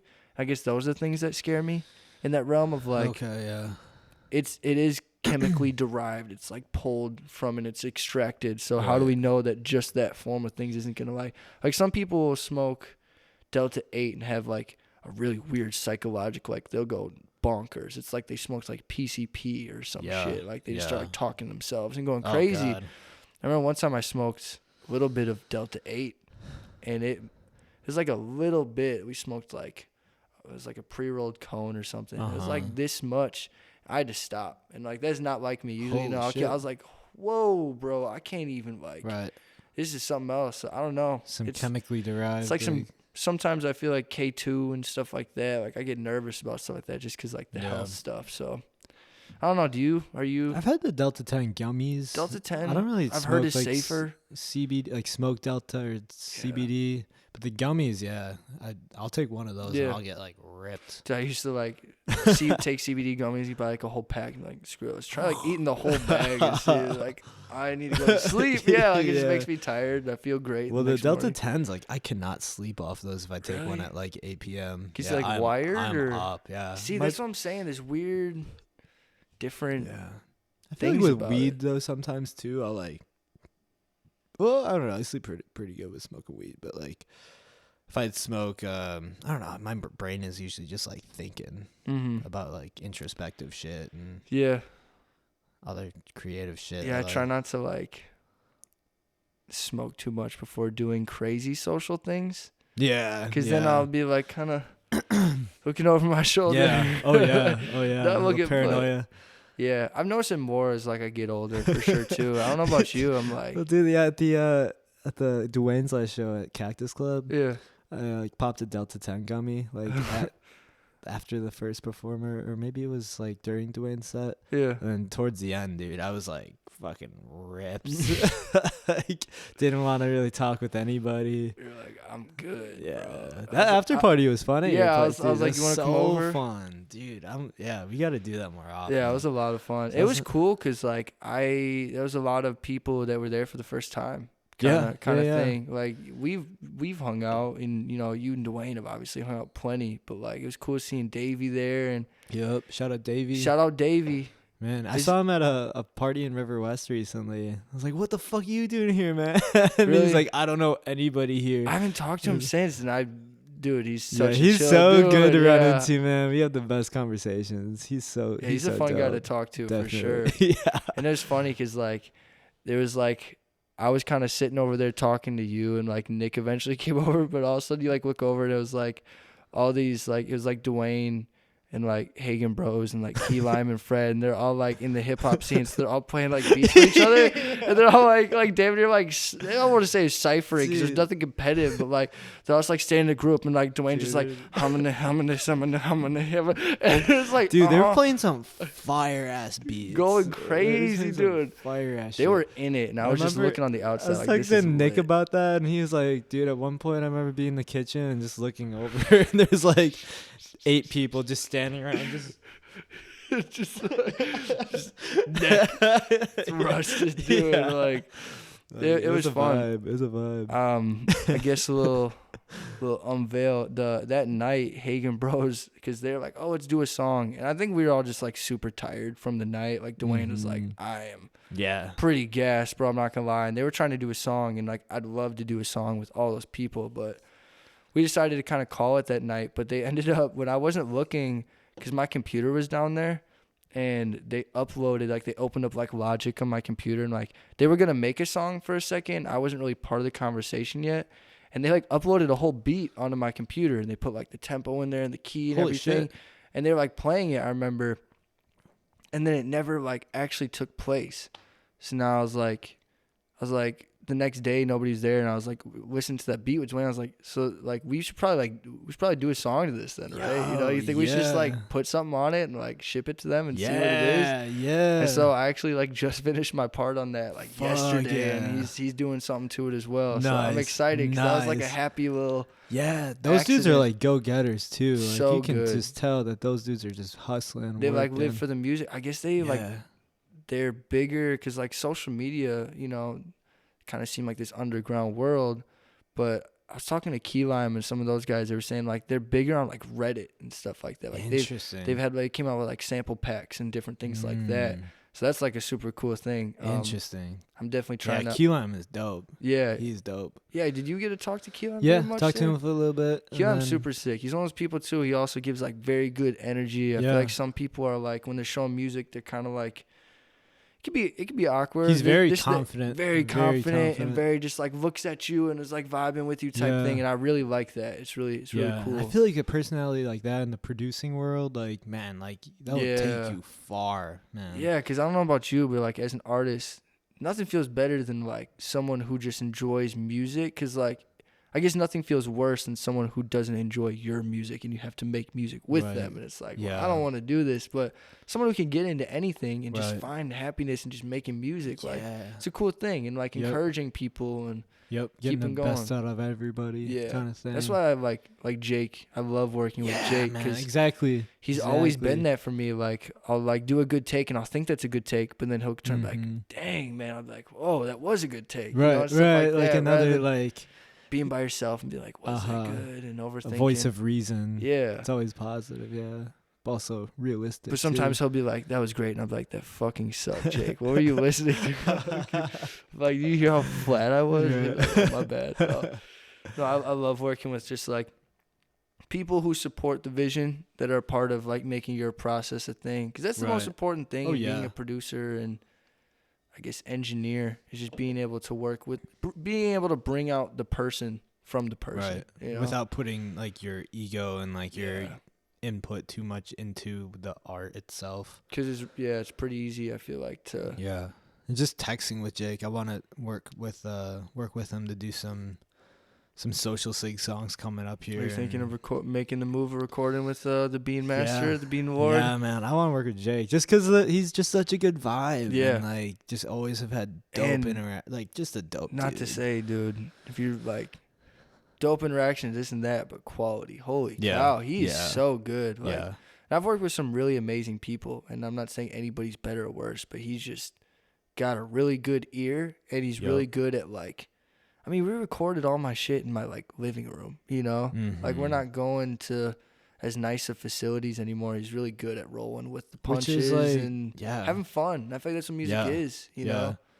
Which I'll see like some crazy studios and stuff, and Yeah. like I prefer the bedroom setting too. It's rather weird, than- isn't it? Yeah. I find like when I was working on my dad's house, I was set up in the living room at my desk, and I weirdly found it really comfortable to be in the living room. Yeah. Even though it's such a general area for people to walk through, I liked that. It was weird. At times it'd be a disadvantage because, you know, you'd be trying to record and someone be cooking in the kitchen. You'd be like, can you stop cooking so I can like do my thing?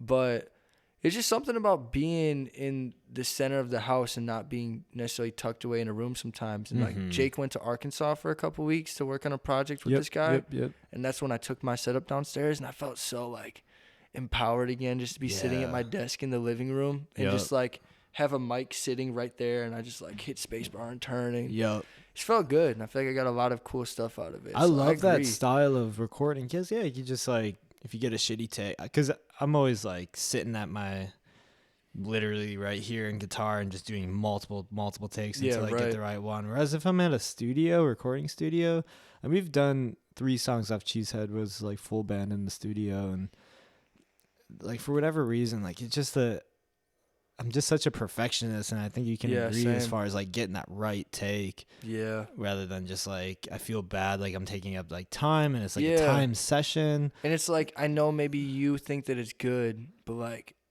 it's going to bug me if I don't do this or that. Right. Yeah.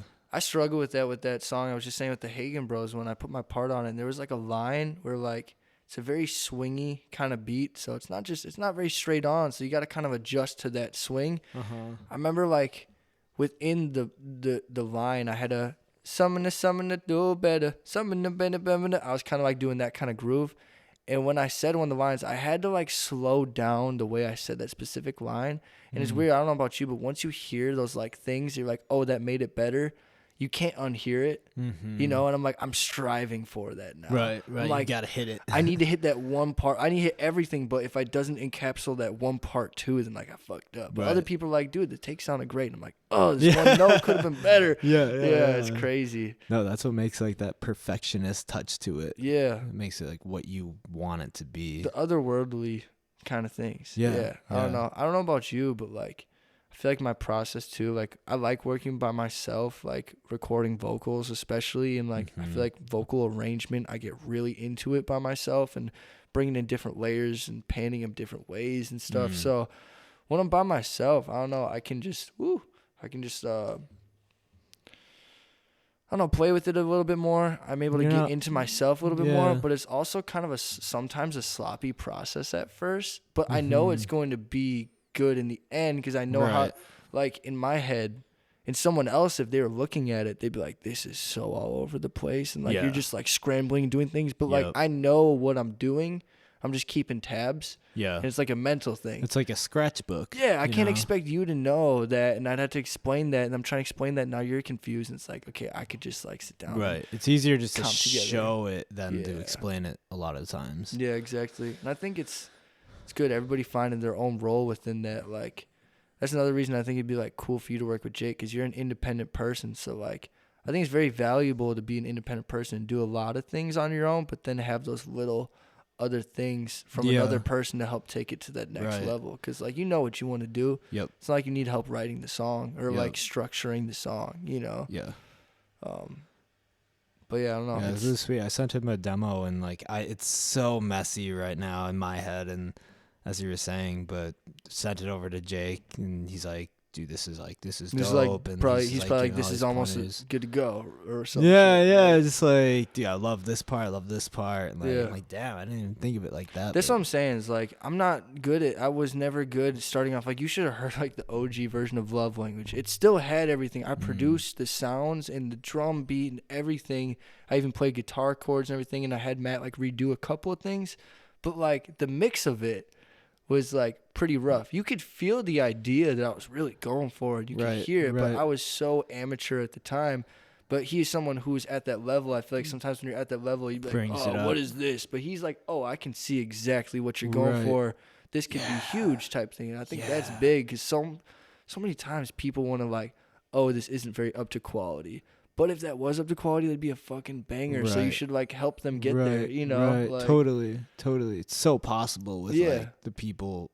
I guess there's so many sound engineers out there yeah, that you could find, like Jake, yeah. that know what they're doing, and I don't know. I haven't come across too many people like Jake. So Dude, Jake's an interesting fucking- individual yeah. where he's flexing the other day. He's like, yeah, I'm going to get my ears clean. And I was like, okay, you know, he's like, yeah, I just feel like maybe, you know, like it could be better. Like he said, I know I have like good hearing, but like maybe it could be better. is he getting the candle wax thing? He was going, he went to the doctor to like ask questions. He's like, Oh. oh, I just want to know like how are my ears, and they're like, you have perfect hearing. And he's like, what? And he was like upset. He's like, I wanted to like figure something out. Like I wanted to like figure out how to make it better, but here I am like, oh, you have great hearing. He's like, no, like I No, want it to don't. be better. Like I'm not hearing the 4K frequencies. right. His sound palette must be insane. Yeah, dude, You know? he's another person too. He watches TV on 2 volume. I don't know anybody else who does Like that. super Like, low. super quiet. Or I turn the Whoa. TV back on, and we'll always know Jake was watching it last. And be like, holy shit, why is there no volume? But it's at 2. And we'll be like, why do you have it at 2? He'd be like, because at 3 it was way too loud. We're like, what? my god! He said like, because like I go to sleep That because is I work at insane, 7 a.m. dude. and he's up at midnight or whatever. He's a Yeah. freelancer, so Yeah. he's working on his own pace, and he's like watching shows, eating some ramen noodles there, and so there's nobody around. So I get that it's maybe a little bit quieter in the house, but still I'm like 2. It's interesting, man. I don't Holy know. shit! How He- do you pick that up, man? supernatural hearing? Yeah. Have Bean Boy handle your Super- mixes. Yeah, for real. You're in good hands. That's He'll- good to know. Yeah. Put that Your on the mixes resume. sound good in the upside down. He's got put that on his resume. Listens to TV at 2. Perfect hearing. Watches everything. Don't Call Saul at 2 volume. Or what is it? Is it Don't Call Saul or Never call Saul. Never Call Yeah. Saul? Yeah. Never call. Well, don't Never call him either. You want to wrap this puppy up? Yeah. We're at 2 hours and 47 minutes. Holy Yeah, shit. we're chilling. Yeah. We're chilling. I didn't even know when it started. Yeah, no, I kind of like to do that. Just Yeah, like because you roll like in. did the metronome and I thought it was going to be a clap. And I was like, I was Yeah. about to be like, are we starting? Because I think this is good. I used to do this thing where I'd be like, "Hey, everyone, welcome to the Social Sick Podcast," and it was just too like weird to jump into a conversation from right then. So Yeah. I like just like roll in and get it going. And then you can cut back. Yeah. Now we Yeah. can do, hello, everyone. Welcome to the social. Today's guest. Yeah. Do you want to plug anything? Did you say anything in the last plug sesh? Go ahead and. Oh, sorry. We got a show on Friday. We got a show. At Marquette Radio Roulette. Yep. Come see who the winner will be. This is so funny. I know every single person. Other than Spider Creek, I just met them at that session, but I know everybody. It's Yeah, like it is homies. an interesting thing too. It's like Dwayne and I live together, and we're like, we're up against each Yeah, I other. know. Like, let's go, man! You better bring it. But at the end of the day, I feel like it's cool. That it's like that because it's just gonna be just that. Like everybody Totally. knows each other. It's gonna be just good energy and good Yeah. vibes. Like I don't give a shit if I win or lose. I just think it's gonna be it's gonna be cool Gonna to everybody be- to be in the same place and playing a show. You Definitely, know? Like definitely. it doesn't all always different happen. genres like Yeah. that. Yeah, that's why I want to have something afterwards too. It'd be pretty sweet to just Yeah. like kick it with everyone, That'd be fun. other than the winner. Other than the winner. Winner is The not winner's invited. not invited to the party. Get out, dude. Go take the town by Yeah, storm. Yeah, for Freaking real. winner. Go do your fucking thing, dude. Yeah. No, I guess, yeah. I mean, Radio Roulette. If I were to Any- plug anything, Any other shows you got coming up? we have an acoustic show that we're doing at the office with Nick, Yep. North Studios. we're I doing think that it's like show the together, unveiling too. of North Studios. Is Yeah. kind of what he's making it. Yep. And Nick's brother Travis, Jack Greenwood is the artist name. He's coming through from Austin, Texas, and we're gonna be putting on an acoustic show. Me, Parker, and Jack Greenwood. And it's gonna be fun at North. I think it's invite only. invite so only, If you guys so- want to come, message us. Yeah, shoot it over. Shoot it over. We'll get you in. We'll get you on the guest list. That's a sick ass studio. Dude, he was showing me the he's been renovations working a on little it. bit. Yeah. Have you seen it since? He showed me a picture of like the wall. It's sick. Yeah. Yeah. And he brought the table out. Yeah. Yeah, it there's looks been a pretty lot of new sick. work, and then Brandon, I believe, is moving in soon or something. Dude, Nick is too. so handy. Oh, Wait, man. B ran? No. Oh, okay. No. Stearns. Oh yeah. Yeah, I believe he's Gotcha. moving into. Nice. Yeah, I don't know where exactly, but yeah, I mean, shout out to all those dudes. Nicholas Cohnhorst, Yeah. North Studios is amazing. Kevin Sandoval, all these guys Shout helped out me Kev. along the way. Yeah. Shout out. Swear to Kev. God, I miss Kev. for real. I don't see him too much. Shout out Dwayne again. Shout out Jacob Beanboy Henbest. Shout Matt out Bean Lacey. Boy. Shout out Matt Lacey. Leslie Avina, my beautiful fiance. Shout out DJ Les. DJ Les. Yeah. And shout out Check Parker. out Micah Emrich on all streaming platforms and YouTube and TikTok and all that good stuff. Yeah. And I'm on Sick, Twitter, man. but I'm not too good at it. Dude, so Twitter sucks, man. I don't know Twitter. All right, we'll end it there. Yeah, all right, right. thanks for watching, y'all. Bye. peace.